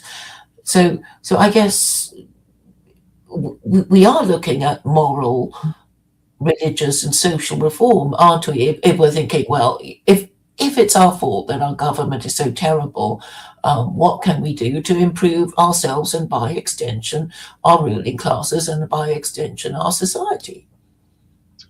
Yeah, I think I'm getting at what you're getting at. If your point is that, like, the Quran establishes more optimistically a way to do politics than modern Christianity, I definitely agree with that. If that's your point. Again, I think Christianity has a built-in political pessimism. And I think it worked initially, but after the schism, and especially after Protestantism, there's really no political hope in Christianity. Well, I think it's because it's become redundant, because there is no longer absolute monarchy, so it doesn't need the church to defend the divine right of kings. And in any case, when the church was defending the divine right of kings, it failed utterly to do that, because of the American, French, and Russian revolutions. But for some reason, nobody really noticed. And, it might be a problem caused by the British because they still have a monarchy. And I guess for various reasons, they want to keep it. So they're not going to be saying, oh, Christianity has failed and we have to, find a better religion. Because I guess monarchy is still useful to the American empire, because Britain still, controls a lot of territory, such as the territory in Canada, Australia, and New Zealand. And, if the people there don't quite know that they're still British, then they will, continue to work for, Britain, who will, kind of, what's a word? Sell them on to the Americans, I guess, and allow their resources to be exploited by the American empire.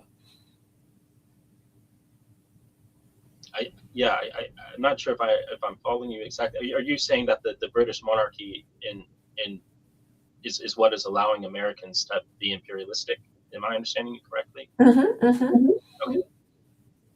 Yeah, sure. I mean, that's probably true. As far I'm not particularly well read on politics. Honestly, this is beyond my pay grade. But I mean, I didn't read up about that, but just looking at the map and this whole idea of the sort of Five Eyes thing, which is basically America, Britain, Canada, Australia, New Zealand. It's like, why the Five Eyes? I mean, it just means that Australia, Canada, and New Zealand do not have an independent foreign policy.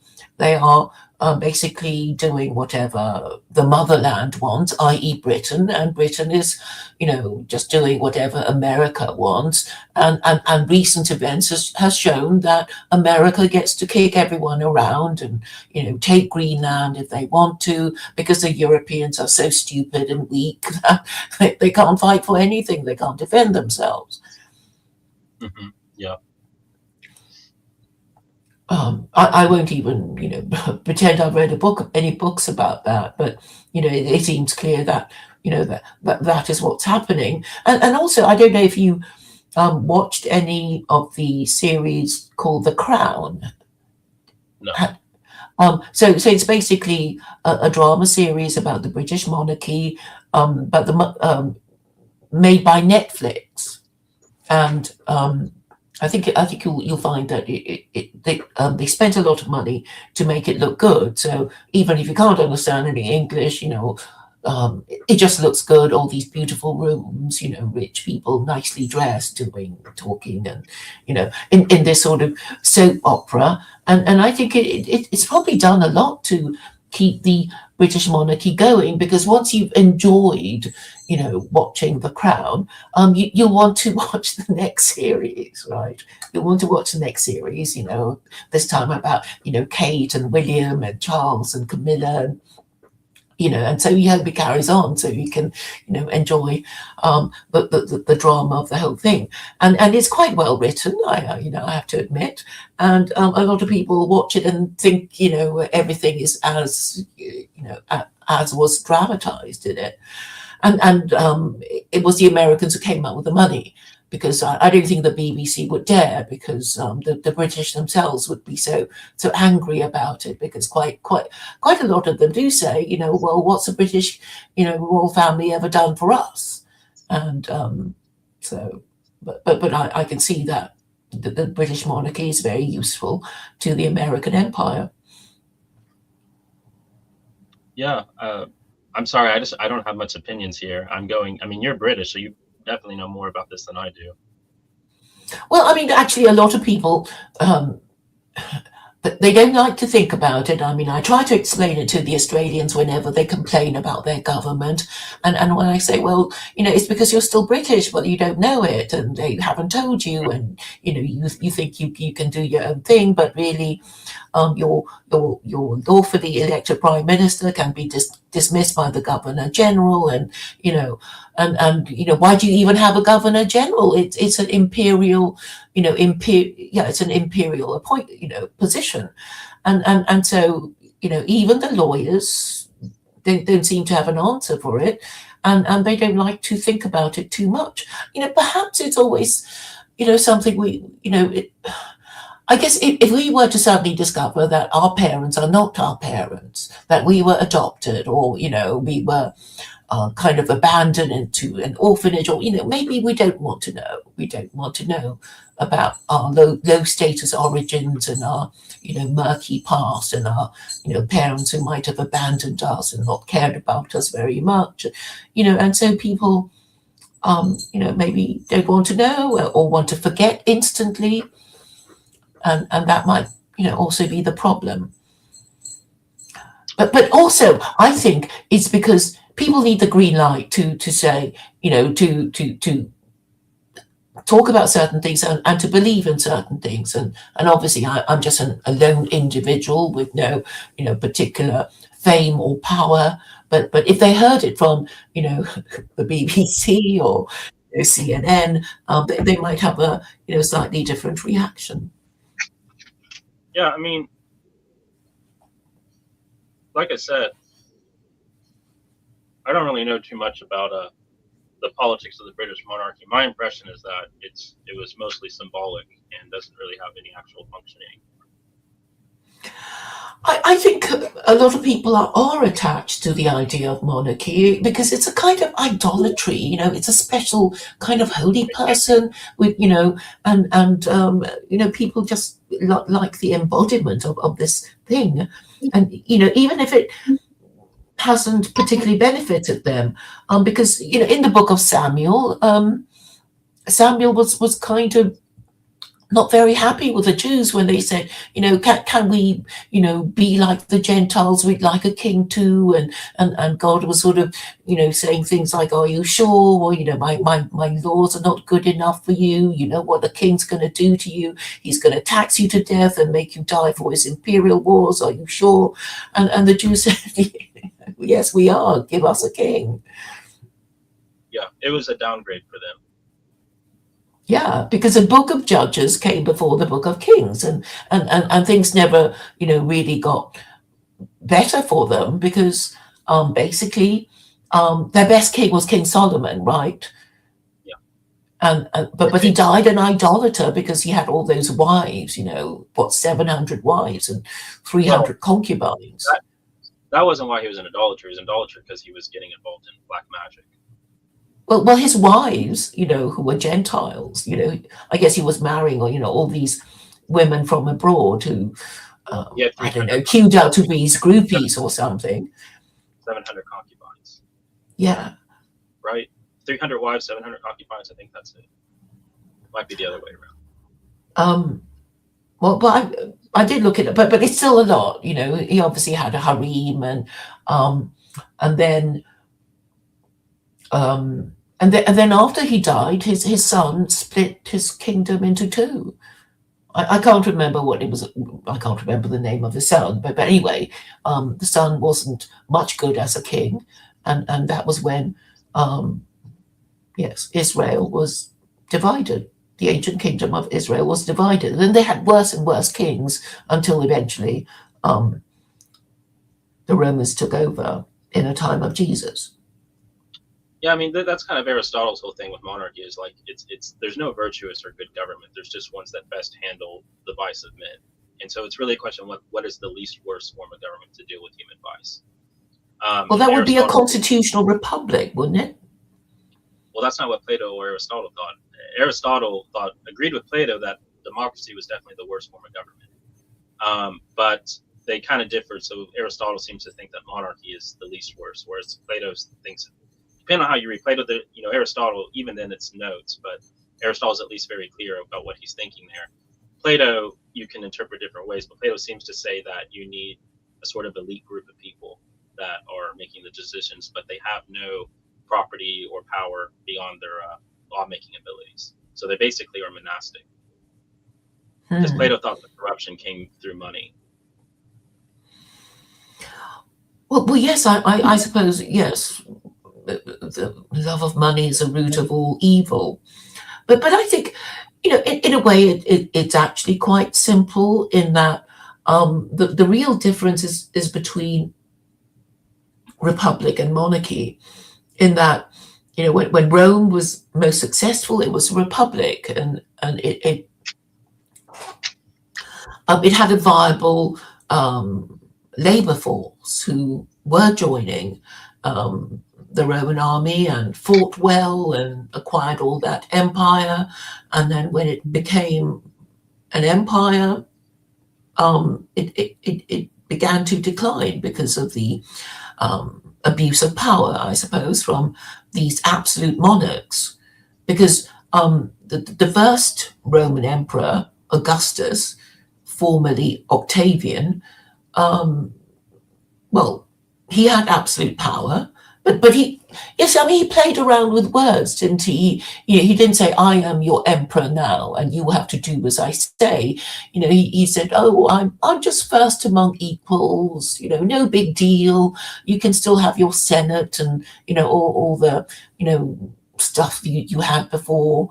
But really, the senate just rubber stamped his decisions, and then after Augustus died, it became clear that they were all absolute monarchs. And sadly for the Muslims, they don't seem to get it either. So according to the Sunni narrative, they talk about the four rightly guided caliphs.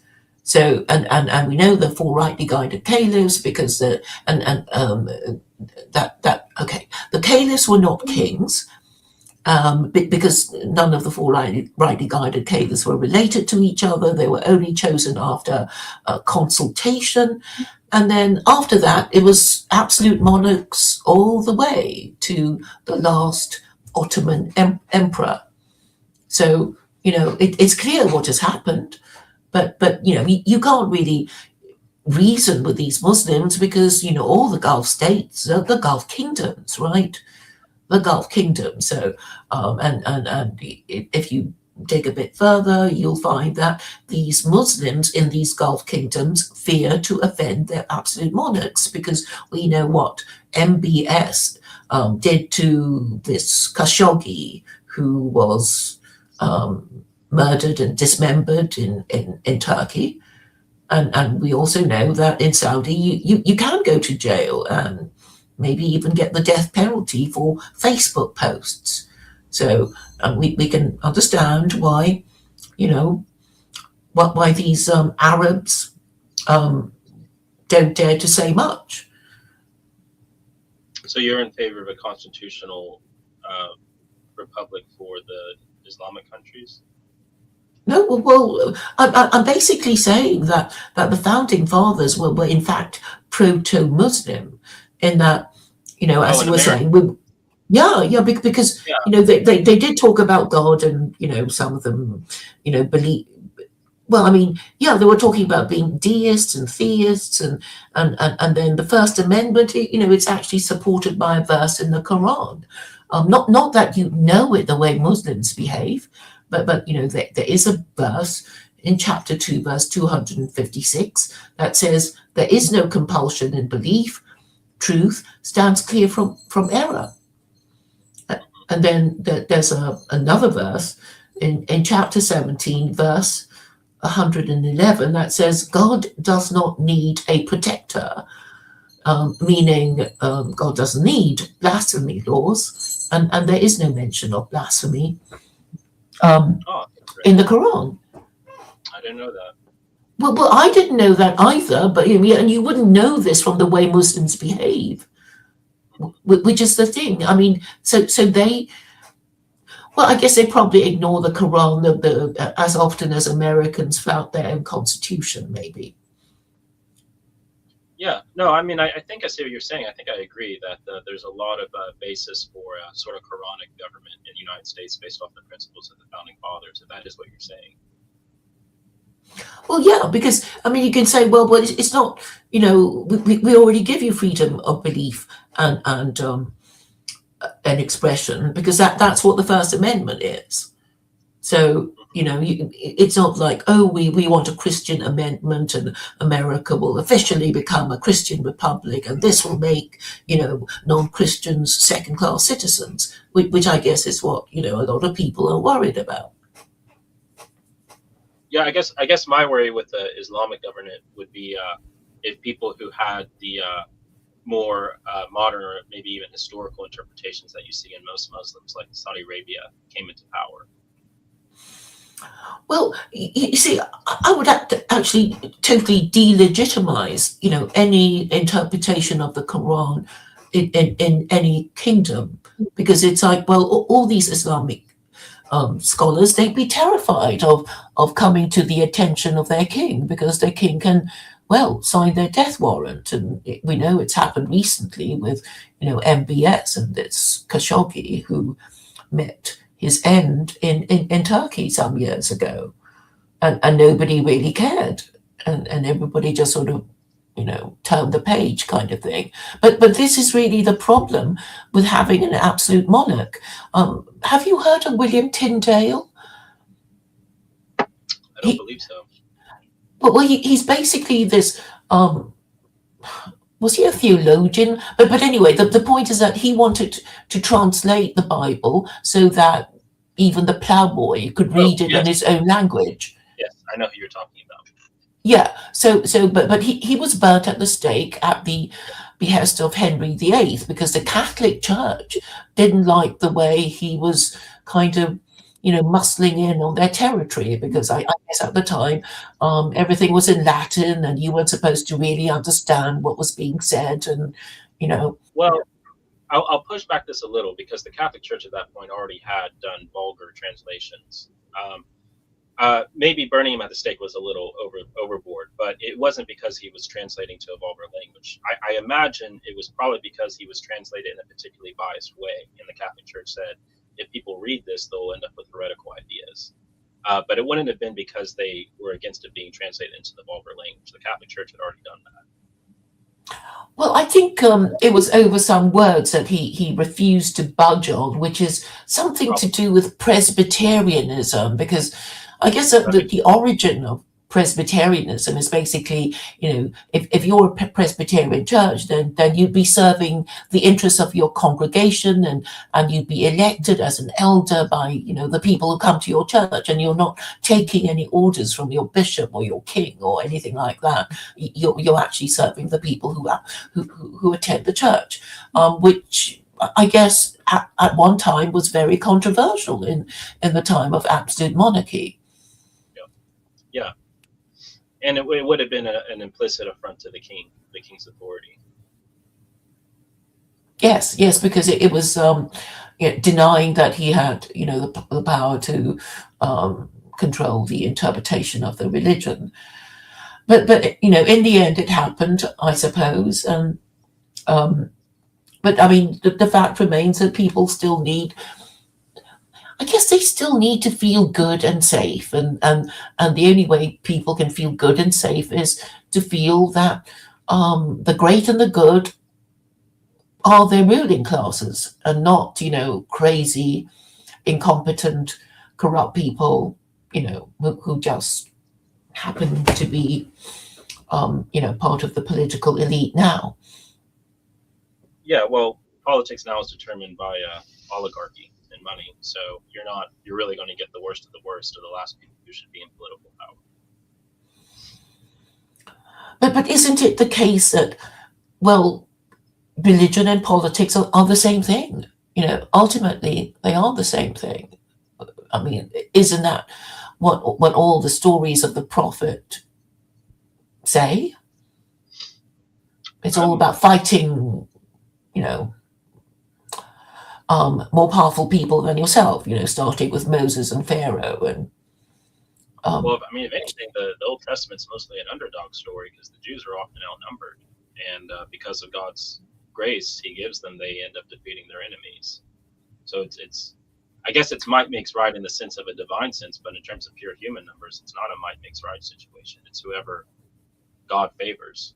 And of course, God can also favor the destruction of the Jews. He does that a lot throughout the Old Testament too, as punishment to remediate them. So it's not that God promotes certain emperors or kings or politicians into power because he thinks they're virtuous or good rulers. He often does it to punish the people.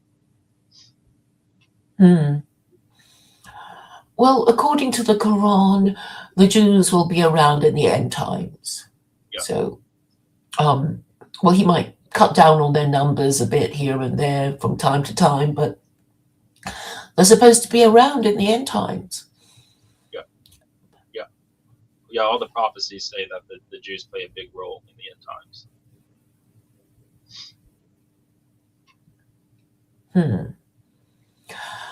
Well, I suppose I prefer the neat categories of the Quran that say, you know, do this, don't do that. If you do this, the punishment is this, and then it becomes clear.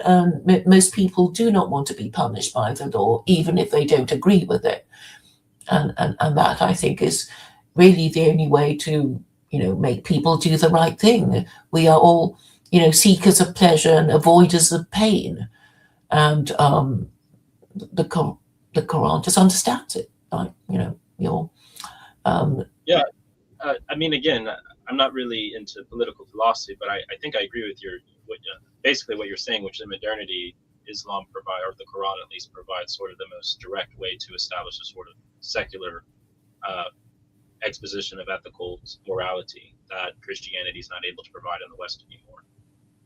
Yeah, no, I basically agree with that. I still don't know if I would actually want that personally, but it's kind of, to me, it's like, which one is less worse, you know, at this point, like secular oligarchism or secular Quranism, assuming that a tyrant doesn't come into power through secular Quranism, then secular Quranism is almost definitely preferable. Yeah, and the thing is, you know, it's not a religion, and you know, it's not going to. Okay, what I say about secular Quranism is that it uncompromisingly supports the First Amendment. I mean, I know the Muslims will say, "Oh, but she's not even Muslim and she can't read Arabic," and I'm saying, well, I know my Quran, you know, even if you don't think I'm Muslim enough for you, and you haven't exactly covered yourself with glory in the way you've interpreted your book, because, you know, why else would you be the, you know, eternal victims of Western imperialism? You obviously haven't, you know, interpreted your book properly, and you know, the thing is, they haven't, you know, because they're the absolute monarchs, you know, since the time of the four rightly guided caliphs. And we know that the Ottoman emperor kind of broke the rule about, you know, the four wise max rule, because he had an imperial harem. I mean, there's actually something called, you know, I mean, there is a Wikipedia entry talking about the Ottoman emperor's imperial harem. So, you know, they break their own rules. I mean, this is the thing. But I guess if you're absolute monarch, nobody would dare to, you know, challenge you if you know, deliberately flouted a verse of the Quran. Yeah, that makes sense. And I mean, the thing is, you know, I mean, it has been pointed out that Islam is an imperial religion, you know, in the sense that, you know, it does say, you know, go and extract jizya from these non-Muslim countries. But I guess the point of it is that it is always talking about non-Muslims. It's always, you know, thinking about those Jews and those Christians and, you know, those idolaters, and, you know, and it even says, you know, do not insult their gods. Because then they'll insult Allah. So, you know, better not, just extract jizya from them. And then, you know, there are verses about who a Muslim man can marry and who a Muslim woman can marry, and it's different. So it kind of makes a point about feminism, because the Quran does not treat men and women equally. They get different shares of the inheritance. Muslim women can only marry Muslim men, but Muslim men can marry Jewesses and Christian women, as well as Muslim women of any race, but they're not allowed to marry idolatresses. Oh, okay, that's interesting.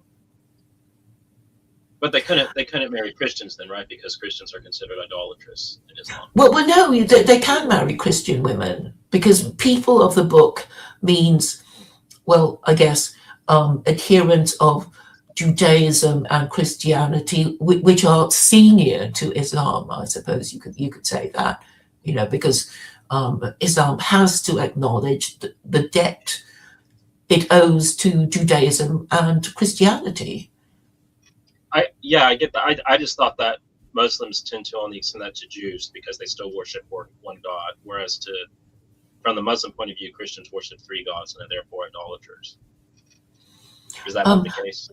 Yes, but it's Islam is much nicer about Mary and Jesus than Jews are. So it even accepts a virgin birth and acknowledges the prophethood of Jesus.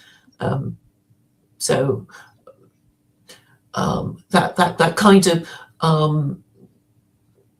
so it sort of it moves towards Christians and saying, we're not saying anything mean about Mary, unlike the Jews, and it's a pretty high status thing to acknowledge Jesus as one of the prophets of God. So I mean, I think it's flexible enough. I mean, I guess I've got my own way of interpreting the Quran in a way that I think I'd be, okay with. And I like to think that my standards are conveniently and reassuringly low. Having lived in the West and having some idea of the culture and the cultural preferences of, most people, including the people I know. Yeah, and again, if your interpretation is the one that is deciding the laws, then I think that'd be all right. It's just my worry is someone has a more zealous interpretation of the laws that come into power. Well, sure, because there's always bound to be somebody who wants to have a different take on things. But I wasn't the one who said the price of liberty is eternal vigilance. So we tend to fall asleep and nod off and not pay attention to a whole bunch of things. And I'm sure people will do that in the future. But we know what we're not supposed to do if we're going to. Well, we have to control the interpretation, right? That's what we have to do. Yeah, so you need a guardian class.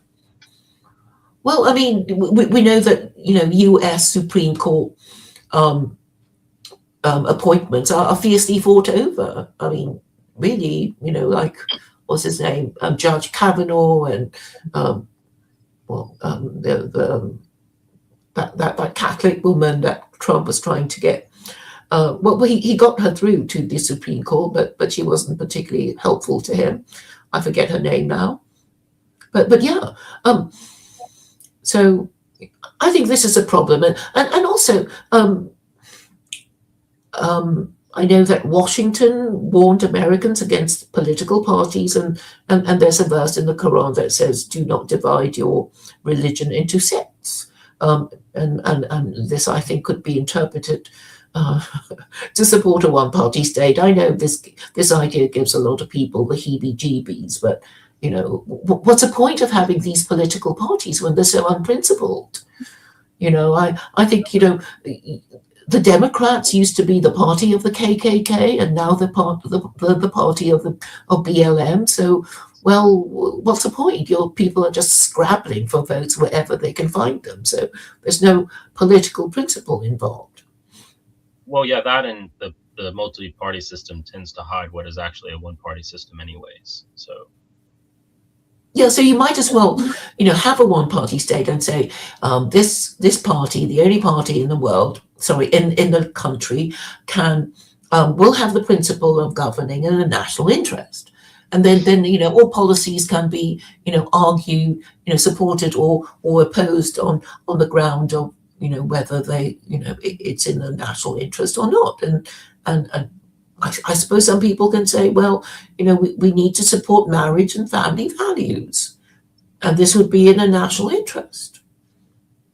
Yeah, I mean, all that being said, I can't imagine a situation where secular Quranism ever became even considered in America. America's extremely Islamophobic. Well, I mean, that's the thing. I'm going to say, well, it's not even Islamic, and go and ask these Muslims, because they they hate me and do say, oh, it's not even Islam. She's not promoting Islam anyway. It's called secular Quranism. It's an Right. Right, oxymoron but the and blah fact you're blah blah. using the Quran is going to scare most Americans. I mean, I Well, don't no, know. New York just elected a Muslim mayor, right? So who knows? Maybe it is possible. well, I think so. I mean, the thing is, I guess you guys need to hear it from CNN or Right? MSNBC, Yes. Yeah. not from Exactly. Yeah. me. You have to convince the oligarchs. If you convince them, yeah, probably they control the media, so they control what people think. Yeah, well, at the moment, I'm just trying to convince E. Michael Jones, and he and I have Well, good luck with that. Yeah, I don't know if you'll get that. Have you talked to him? well, he was on this Muslim channel. I know Khalid anyway, so he was getting annoyed at me saying, "Oh, Khalid, ask him what Christian principles are," and then he got really, "It's Claire Call, isn't it? Tell her I've said nothing against Catholicism." But then I said, "Look, you seem to be confusing creed with principles. So creed is basically what you're supposed to believe in as a Catholic or Orthodox Christian or whatever." Um, and principle is like what you're always supposed to do and or never supposed to do, and they're quite different things. And I think I know how Christianity is supposed to operate. The Christian is supposed to obey his monarch, pray to Jesus, pay his taxes, obey the law of the land, and then he'll be fine. I mean, that's what he's supposed to think. But I guess that worked until all these Europeans decided that they didn't want to be under a monarchy anymore. All these French people, these Austrians, these Germans, when the war went badly for them in 1918. So I guess the ruling classes do get it in the neck when after some disastrous war or something. But the thing is, what I'm trying to say is that your problem, the American problem of states' rights and federal supremacy, is that you can actually say, hey, state of New York, you interpret the Quran in your New Yorker way, and you, California, you interpret it in your Californian way. But there will, when there's something that needs the federal court to decide, that will be the Supreme Court decision. But local matters can still be you'd still have a states' rights situation under the system. And the thing is, there is enough regional differences in the different states for people who can imagine, the way maybe Idaho might interpret the Quran would be quite different to the way California might interpret it, or because there's so many different kinds of cultures in all the way across America.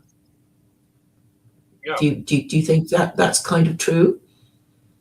I mean, if you were able to enact it, that's probably how it would happen. That makes sense to me. Mm-hmm.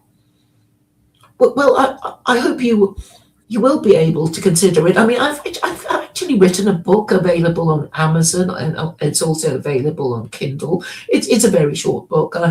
If any of what I've said is of interest, I hope you will, have a look at it. I mean, I even talk about how it could be done by the Supreme Court justices, which is to basically get the Supreme Court to go through the Quran, identify the commandments of Allah, list them, and number them, and then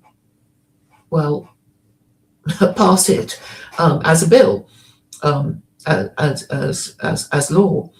And I think it can be done, in theory anyway, and I don't think it would be that objectionable, because it supports the First Amendment, which is the most important, thing of all, in my view. Yeah, I mean, you're just preaching to the wrong person. I really have no political interest. So, I mean, what you're describing sounds better than what we have now. Yes. Well, I'm glad you think it sounds, in theory anyway, workable. And I'm glad thank you for giving me the opportunity to explain it to you. I don't think Nathaniel has got that far. I know he hasn't read the book, but I know he's also very busy. So, but I think I have managed to explain it in a way to you, and yeah. And I think, really it would improve everyone's mental health, because I think a lot of, how people feel, about, going back to your occupation as psychotherapist. I think a lot of people think, why does Western civilization continue to exist? Because it just seems to be getting worse and worse, and all the crazy things we hear on the news, they seem to be getting crazier and more evil. And that's why people seem to be thinking, hasn't the world ended yet? Or hasn't Western civilization as we know it, why hasn't it already ended? And we, maybe we think we're just sort of, that we shouldn't even be here.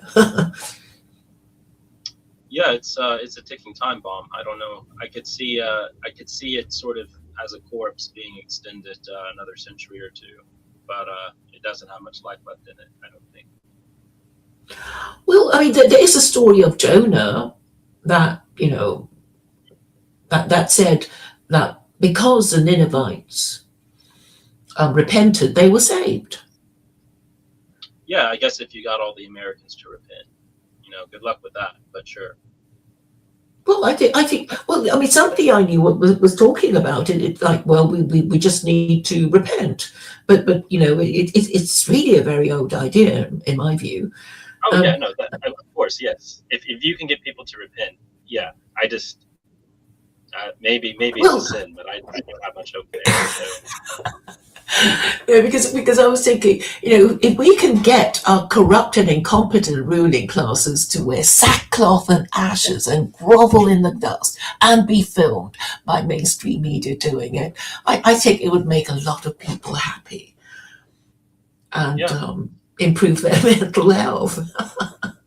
Yeah, I agree with that, and so far it's possible. Yeah. Well, I hope if you ever have the opportunity, you might, paint these pictures and make people want it to happen. Because I think when people like a story, they'll kind of want to make it, happen in real life and live their lives as if it were true. And I think this is kind of what religion is. It's like, yes, we would like to live forever and enjoy eternal bliss. So, we think we'll, obey God's laws and then think we are, on our way to heaven. All the people we like, have gone to heaven and we're going there, enjoying, all this stuff. I mean, of course, we don't know, but I think, people just fall in love with stories and then want to believe they're true. And this is how religion is about. It's sort of stories, and it is about stories, isn't it? And then stories and rules and politics. Yeah, but a lot of Americans are very traumatized by any sort of religious conviction. Understandably so. I mean, I think Protestantism and Masonry have spiritually damaged and raped the majority of the West at this point. I don't know within these generations there's much recovery. Maybe future generations, but even then I wouldn't have put much stock in it. Well, I think a lot of it is unacknowledged trauma, isn't it? They have suffered, generational trauma because, a lot of my patients, spiritual or not, have a lot of spiritual religious trauma, and it's often not something that they're not aware of. And they can talk about it without realizing it's trauma, which is the fascinating part. Yeah, And the thing is, I suppose it has to be acknowledged, otherwise it won't be exorcised. You Well, have right. to The defense is overgeneralization. So I had the spiritual trauma from this pastor or this religious group I was in, and therefore I'm not going to engage in religion of any sort at all. And of course, it's ridiculous, but that's how the mind works. It's like it's just trying to build a wall from what hurt it initially. But of course, as I was saying earlier, the mind needs some sort of spiritual religious outlet. Otherwise, it goes crazy, it goes neurotic. So they cut themselves off from any hope of recovery. yeah. So they go on, oh, don't talk to me about religion. And, it's like, well, it's unavoidable because religion, and, because you wouldn't be able to say, oh, just because you had a bad time talking politics and you lost the argument and people were mean to you or whatever. And it's like, well, even if you don't discuss politics, other people will be discussing politics. And politics is basically trying to solve whatever you think the problem is. And it's kind of inevitable, really, because, we don't all know what the rules are. We don't agree about how to interpret them. And whenever we complain about the government, we are, talking politics, aren't we? And At least so, on the micro scale, especially. I mean, there's always, humans are power-oriented creatures, so there's always power relationships going on. Even if you choose to not think about macro politics, there's a politics in the family and a politics in community. I think generally that's downstream of spirituality and religion and culture. But yeah, I mean, especially with religion, if you just have this sort of neurotic rejection of it wholesale, you often end up behaving as a zealot, just from a secular value system, which in the West is built on Protestantism and Masonry. So people who are ostensibly non-religious or even anti-religious are often behaving in very religious ways, and neurotically so. and I think a lot of these issues are matters of status. So when people talk about identitarian politics, I guess that they're really talking about, well, they've just come into our country. How dare they tell us what to do? And how dare they get all our jobs, or whatever it is that they think? But you're talking about politics of the community. I was thinking of office politics. So I guess, if you're working in an office, that there might be a whole bunch of things you'd like to say and do, but, you can't say that because, your supervisor, your manager, your senior will, not agree, and things might not turn out well for you. And a lot of the time it's like, shall I say something or not? Shall I do this thing or not? And, the repercussions and everything. And I think it's a state of not knowing what the hell we're supposed to do that makes people, angry and bitter. Because I think, in a way, our religion is really liberalism, and liberalism, according to the French revolutionaries, include ideas of equality and equality in particular, equality, liberty, and fraternity. But people think of liberalism and asserting that they have the right to do a whole bunch of stuff. And but equality is very difficult to judge. Are you really equal to your boss? Is your child equal to you? Has its opinions equal weight? And then I think we start to lose control, because then I mean, that's why we need a hierarchy. Like, do we go to the top to have this thing resolved, or do we fight it out amongst ourselves as equals? And I think in the animal kingdom, there's also, if you fight about a mate or resources with another animal, and the animal is much bigger than you, you're not expected to get yourself killed, right? And if you're much smaller than the your opponent, there is no dishonor in retreating, because you're not going to win the fight. But it's only when you're equal that you expect you to fight, and other people also expect you to fight. And maybe equality actually creates more conflict than a system, than a hierarchical system, where everybody knows their place. And you know, Yeah. Well, are yeah, that better able to choose their fights. that dovetails into Thomas Hobbes' point. Which nature is very harsh, very unfair, very brutal, and a part of the reason people have social contracts, have politics and government, is to mitigate that harshness and that unfairness. But I think what happens in modernity is that the equality part kind of becomes an idol and does exactly what you're saying. And it turns out that we need hierarchy, visible and acknowledged, in order to create something that's a moderation between unfairness and absolute equality. Because when you force equality in this sort of totalitarian way, it never actually ends well. Yeah, because you'll find that certain groups are more, you know, more equal than others, as George Orwell was saying in Animal Farm. Like Yeah. all animals are equal, but some animals are more equal than others. And, Well, also, and you can only mitigate nature so much. For every force, there's an opposite equal reaction. So if you're trying to mitigate these inherent inequalities that nature establishes in men, you're going to run into issues at one point, because at that point you're having to suppress actual talents and virtues in the majority or part of your population, which is only going to hurt you as a state. well, I think any society can get along as long as things are fair enough, and I think most people do not think they're fair enough because they think their ruling class is crazy, and I think a lot of it is possibly to do with gender roles and gender identity, and not the most efficient use of human resources. Because if people are complaining about immigration, then it means there must be a labour shortage. And if there's a labour shortage, it means, people are not having enough children. Yeah. And so you solve that problem by encouraging people to become responsible married parents. Isn't that the obvious thing to do? I mean, the issue is that if you're an oligarch, that doesn't create cheap labor. Well, the thing is, you see that all these unacknowledged things, and I think it's actually feminism that is the real religion of the West, and people won't even acknowledge it, I'm saying that's what's causing the low birth rate and the labor shortages, and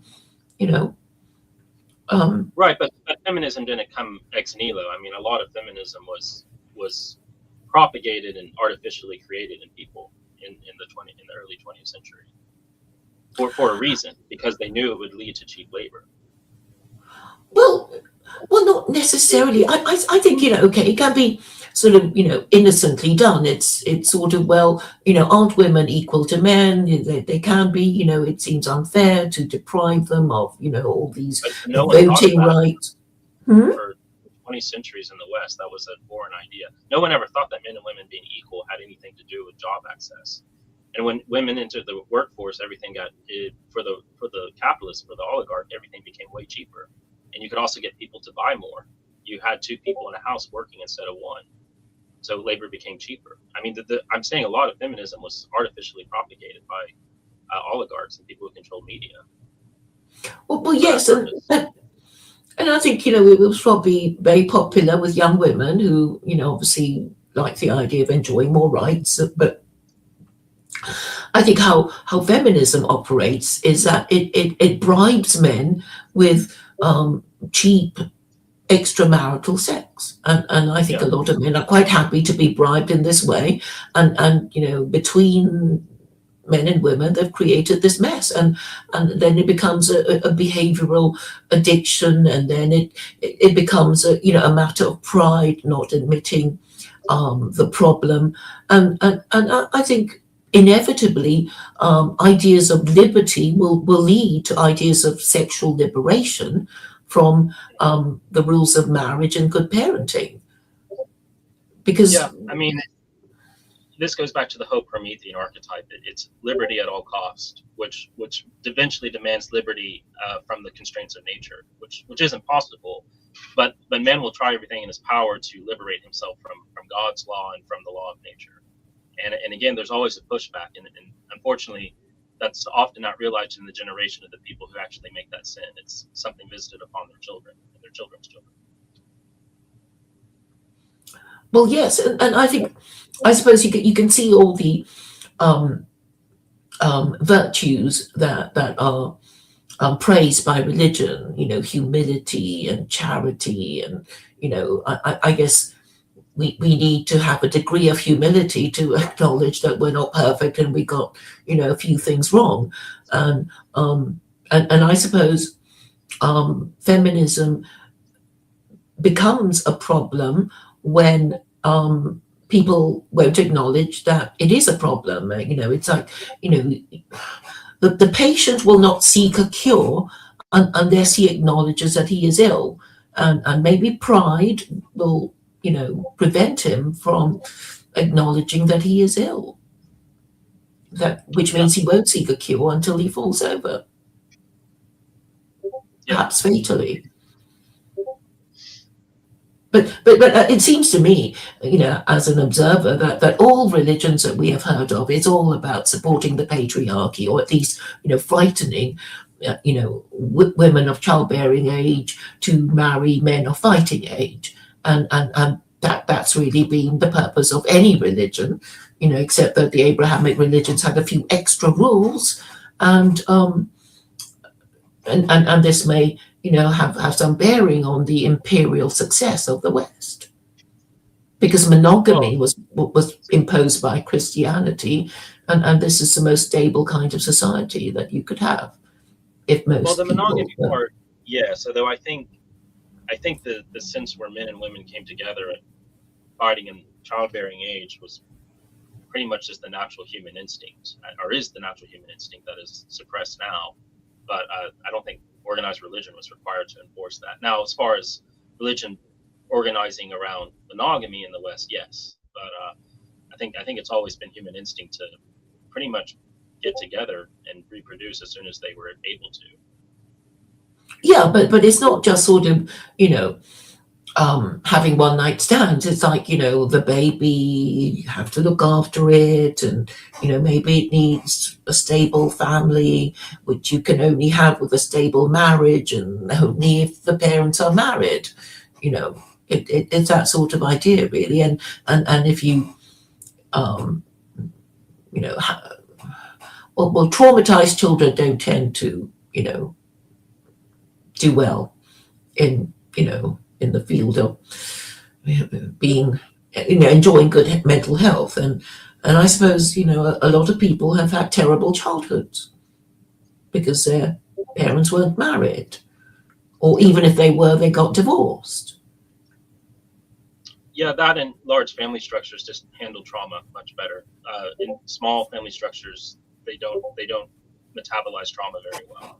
So if even if you have screwed up parents, and you're in a tribe or a community, you have as a child you can easily find someone to replace your father or mother, like a sister or a cousin or a grandmother or even someone else in a village. In Hmm. atomic families, you don't have any immediate replacement, or you replace it with someone like on the media, like television or superhero or whatever. So you end up with a very broken psyche because of that. It's not if there's no good enough, as the psychoanalyst Winnicott would say, there's no good enough example to displace the parent with. The child desperately seeks some other alternative that's usually totally fantastical and damaging. Um, so even beyond just having bad parents, nature in human society and culture had ways of dealing with that, relatively easily. Whereas now there's no defense against it. So you have people being pushed out of their childhoods that are just loaded with traumas that historically just didn't exist or were not nearly as prevalent as today. Well, yes, and autism, and people who are not socialized properly, probably because they're only children, and they didn't have cousins to play with, or whatever, or if they did play with, other people, not their family members, they might be gangs, and females might seek sexual attention from older men, if they don't have a father to, if they don't have a father's presence in the home. So I guess all these social problems, just come up one on top of the other. Yeah, I mean, psychologically, the best way to mitigate trauma is just ensuring a large family, or at least an immediately available community, like in a clan or tribe. If you have those things, you don't need therapy really. In most cases, those were God's or nature's way of dealing with trauma, and modernity got rid of the family structure, so there's no mitigation, and therapy in most cases can only do so much. I mean, we've really screwed ourselves over on this. Mm.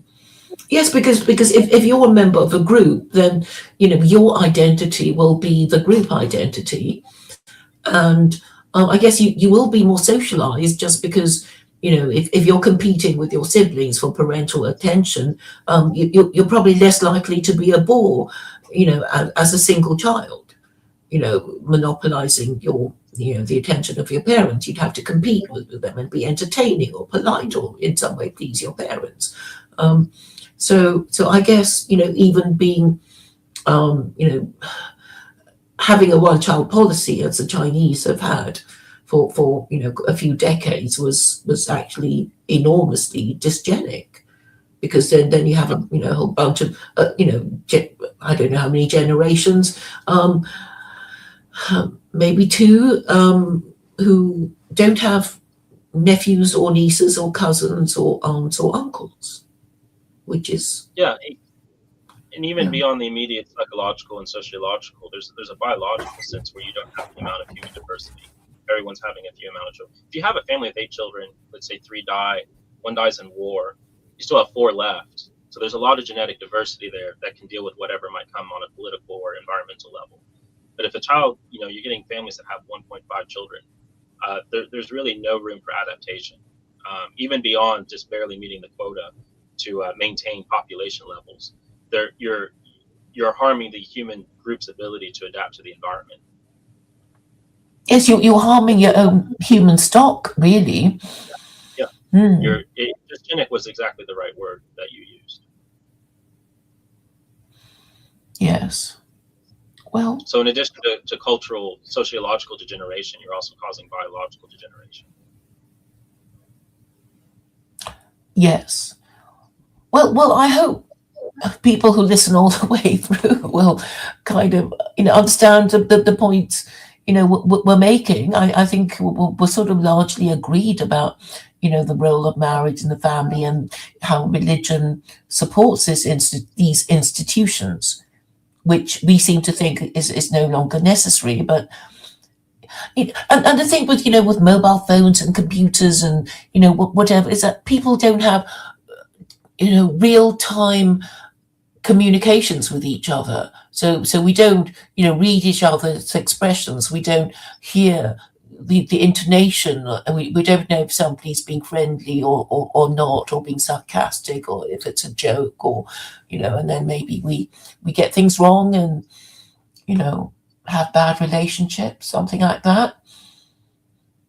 Yeah, I mean, so much of recent neurology has discovered just how important facial cues are in early childhood development. Just seeing facial muscles in multiple people, not merely in terms of social skill, but actually other neurological areas of development. The whole brain is sort of a mirror that responds to human facial recognition and facial cue. That allows other parts of the brain to develop correctly. So if you deprive that, it's almost like you're depriving the brain of oxygen. So you're going to get mental retardation. I don't mean in the sense of like an actual retarded person. I mean you're slowing down the normal neurogenic process in the brain of a child. Mm. Yes, and people might have all kinds of complexes, shyness, stuttering, and and yes, women can be so ruthless if men do not immediately appear pleasing to them. I guess in the olden days, women might think, oh well, I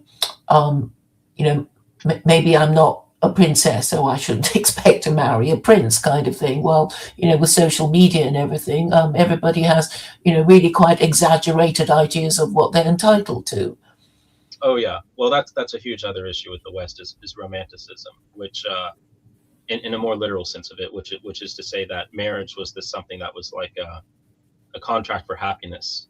But historically, marriage was really something you didn't think very much about. It was something often arranged for you. You might have had some choice, but who you chose between was often determined by your village or culture or your parents. So it wasn't something that you put a lot of thought or stress into, and there wasn't this. You didn't go into marriage expecting this sort of marital happiness or romance. That might be something that develops over time, but marriage wasn't seen as this sort of selfish happiness contract that it is now, which is much more Yes. realistic because romance is a heroic thing. It's not something that most people should really have access. In romance, Eros is, Socrates says Eros is a mighty god. It's chaotic. It in a way it's antagonistic to the state because it causes all these breakdowns of virtue in the state to occur. So romance has to be something that's considered very rare. It can be inspiring, like in a heroic epic, but it wasn't something that was meant to be democratically expected. It wasn't something you thought of being entitled to. Yes, but perhaps the end of Western civilization can be attributed to the Romantic movement, all the, and maybe fairy tales, because and they all live happily ever after. Well, modern fairy tales, old fairy tales are not happy ever after. I'm very pro fairy tales. Fairy tales, I think all societies have some form of it, but the modern fairy tales are doing a disservice to actual. I mean, most fairy tales were very dark usually, and these were things being taught to children as young as 3 or 4 or 5. If anything, yes. it bred a natural sort of cynicism that I think gave people much more realistic expectation of what they were going to get out of life. It wasn't like Disney crap. Yes, I immediately thought of The Little Mermaid, but the Hans Christian Andersen one is really very, very dark indeed.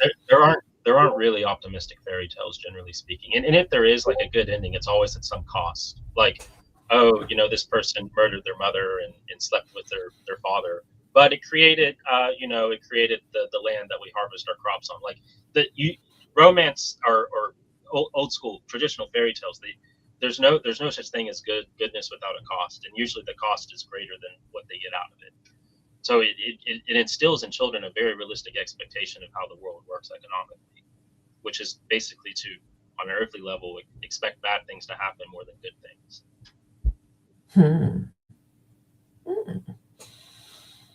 Yes. And yes, I guess a lot of the stories are just propaganda, indoctrinating, ourselves, our children, this idea of entitlement, like, you can be whatever you want to be, including being a member of the opposite sex, which the government now encourages. Yeah. Well, and again, there's from the oligarch's point of view, there's an advantage there that you can just, and I often think with the transgender stuff, it's kind of a foot in the door for more advanced transhumanist activity in general. I don't think the oligarchs at the end of the day really believe or care about transgender stuff.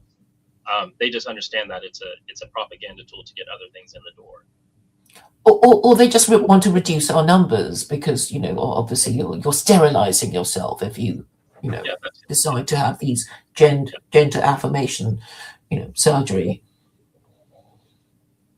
Yeah. And yes, it seems they want to get rid of us, and that they can't even be bothered to govern us or tax us. They just want us to avail ourselves of assisted suicide.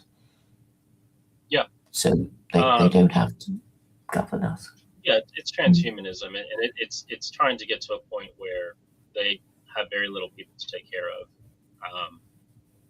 They want to get rid of most of the Western population within the next century, I think. But the thing is, they think a technocracy is going to work. It's like, okay, we'll get robots to do it. We'll get, driverless cars and driverless trains, etc. But I think, the technocrats might say, well, we're the only people who can fix things, and you guys, you don't know how to fix anything. So we're going to charge you lots of money.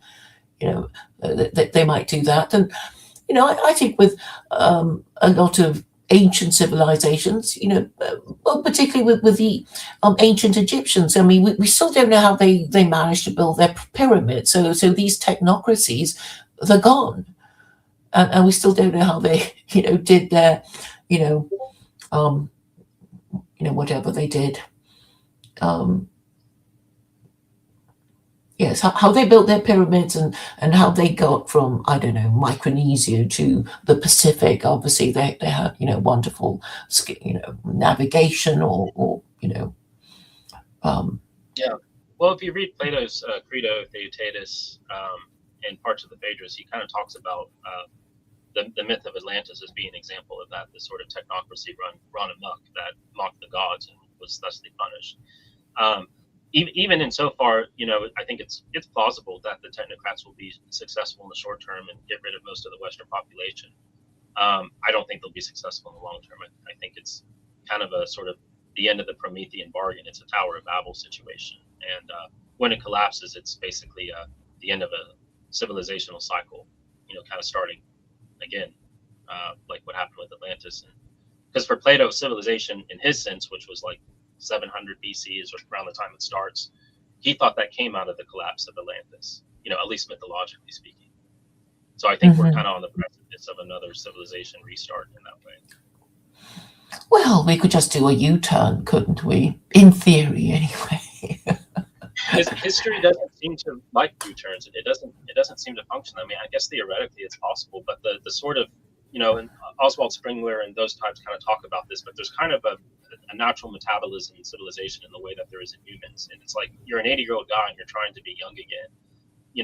Even if you have this tremendous luck and success, it only goes so far. I mean, you're dying.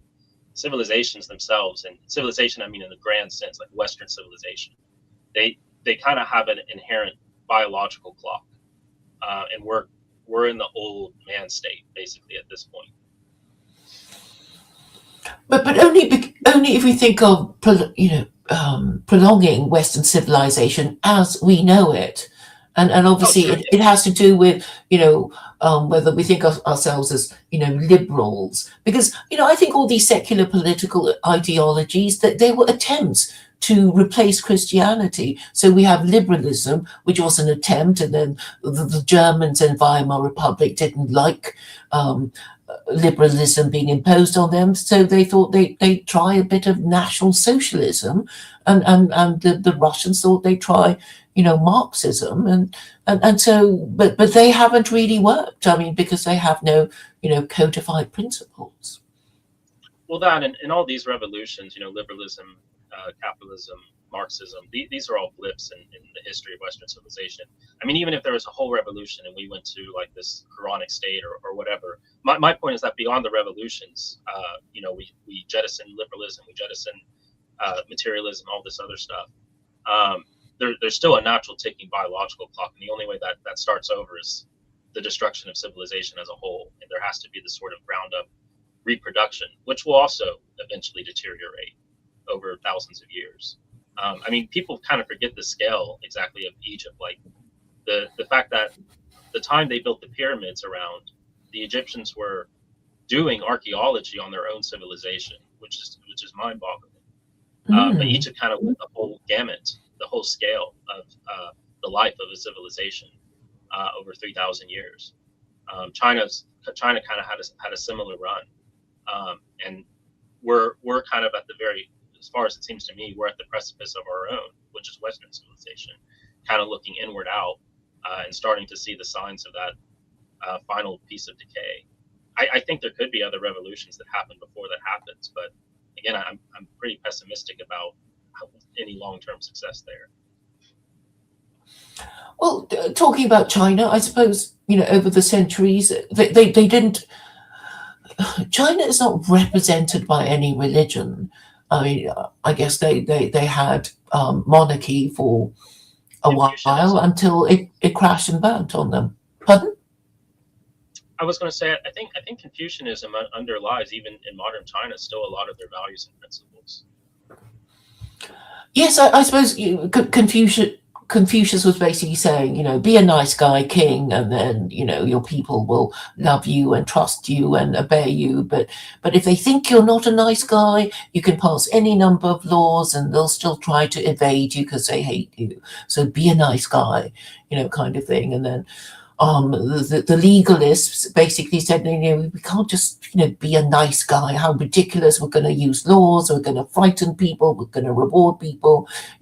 Draconian laws and whatever. And I guess it didn't work. But I guess the Chinese will keep trying to govern in a national interest and keep as much of their territory as they can and be rational about it. I think, that is their idea of statecraft. And I guess they chose Marxism because, I think they must have thought, well, okay, for the Westerners, they lost faith in Christianity, which is why they had liberalism. But we can't be having elections every 4 days. It would be too chaotic, and well, it's not part of our culture. But we'll have a one-party state, as Marxist Leninism says.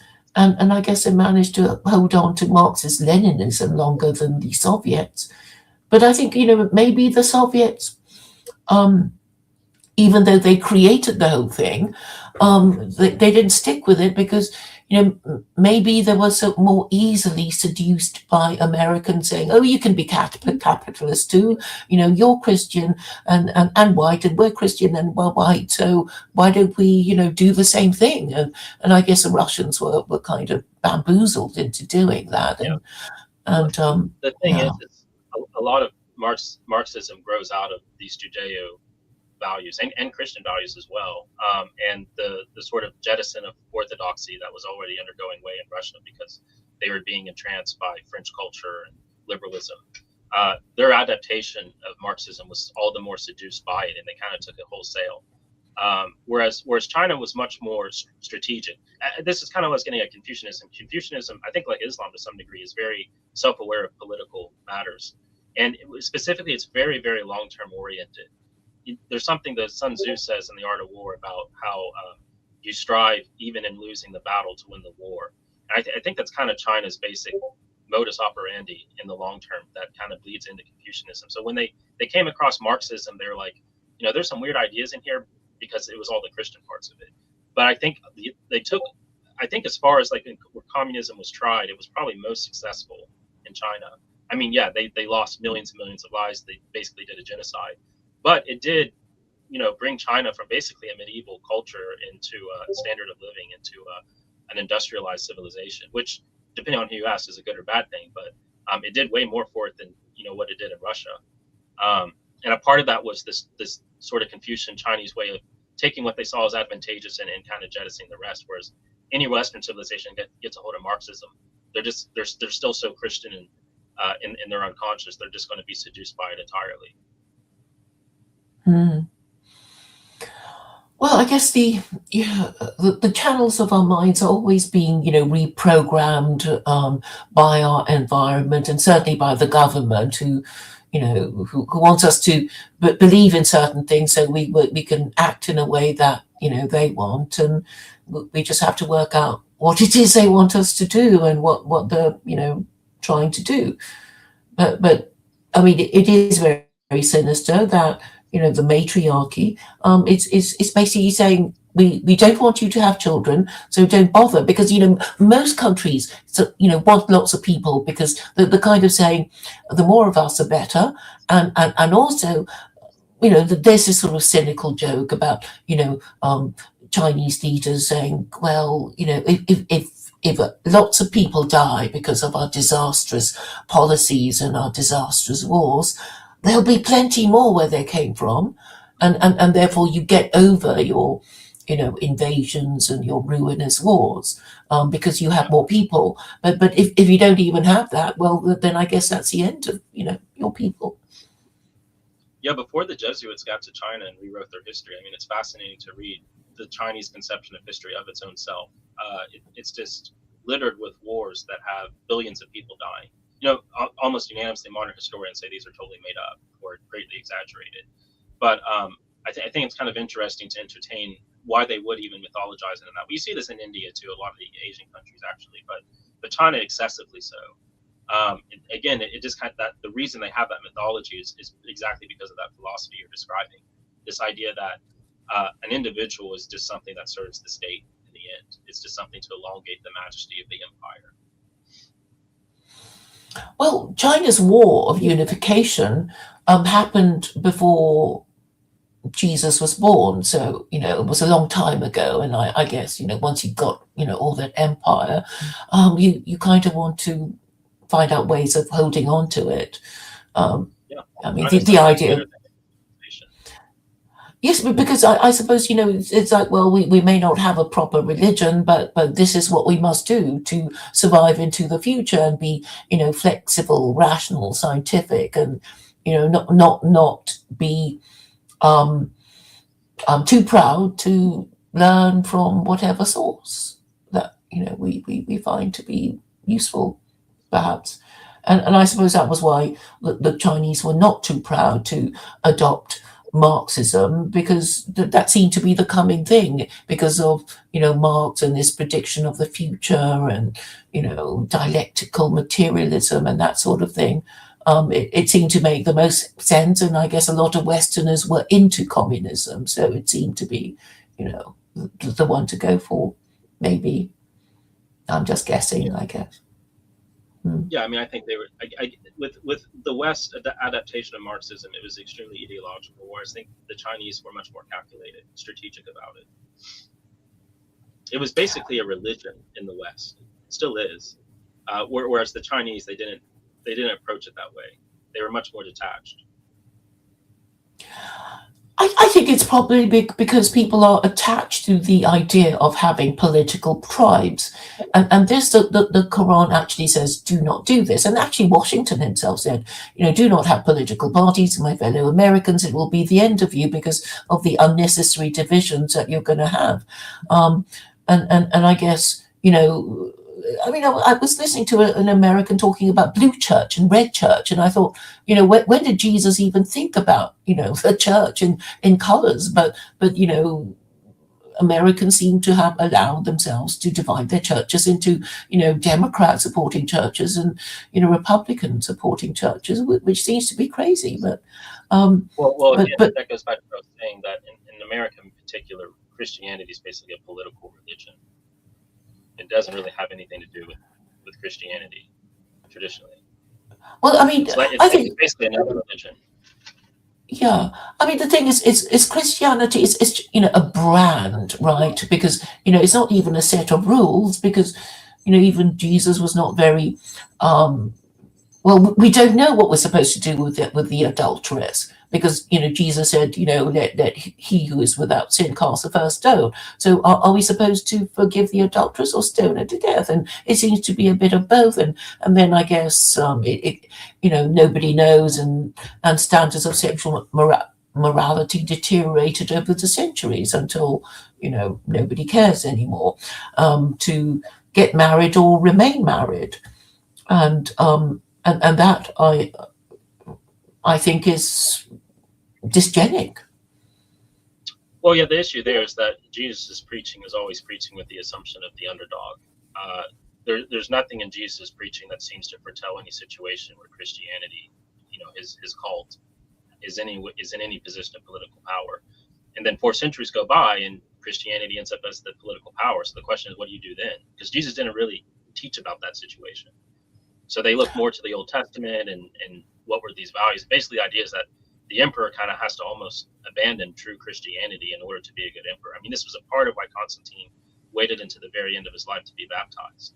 That was the general approach for the early Christians in political power, because it was basically like, my job as an emperor is ultimately in service to God, but I have to forego being a Christian until the end of my life in order to do my job as an emperor.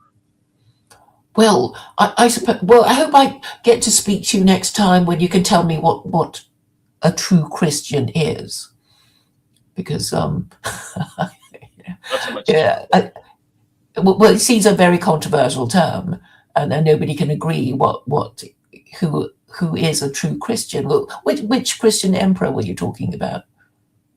Well, just then the example was Constantine, is in that he waited until the end of his life to be baptized for this reason. Even in military, Christians who were, before Christianity was even dominant politically, there were Christians serving in the Roman Empire military, and they wouldn't get baptized until they were out of military service. Basically, the early Christian idea is that there was no confluence between politics and faith. Obviously you operated as a political animal, right? But that was something separate from the faith itself. There was no way that the faith could be integrated politically. The issue being historically, it did become this case that the people ruling the empire were actual Christians. And that was like the question Constantine asked himself, and at least in the early church, that was the approach, was like, my being an emperor or doing political values, it has to be separated from the religion. And then after I'm done with service to my city, then I'll become a Christian, then I'll be baptized. Of course, that didn't last very long. And then you had this awkward position where people were, on one hand, Christians, but also having to execute people or go into the military. I mean, it was just understood early on that if you murder in military, it's still murder. It was still a grave sin, and you couldn't take communion for a long time. And technically, even today, that's the rule in the East. The West developed this thing called just war theory, which doesn't really exist in Eastern Christianity. But that was kind of like, well, if your king tells you to do it, it's okay. But that wasn't the early Christian view. The early Christians did not have this confluence between state and church the way later Christianity did. Well, I hope you'll join me in another discussion about all these things again. But I have to go now, and thank you for this wonderful conversation, and it's been so enlightening. Yeah, likewise. Thank you. Thanks.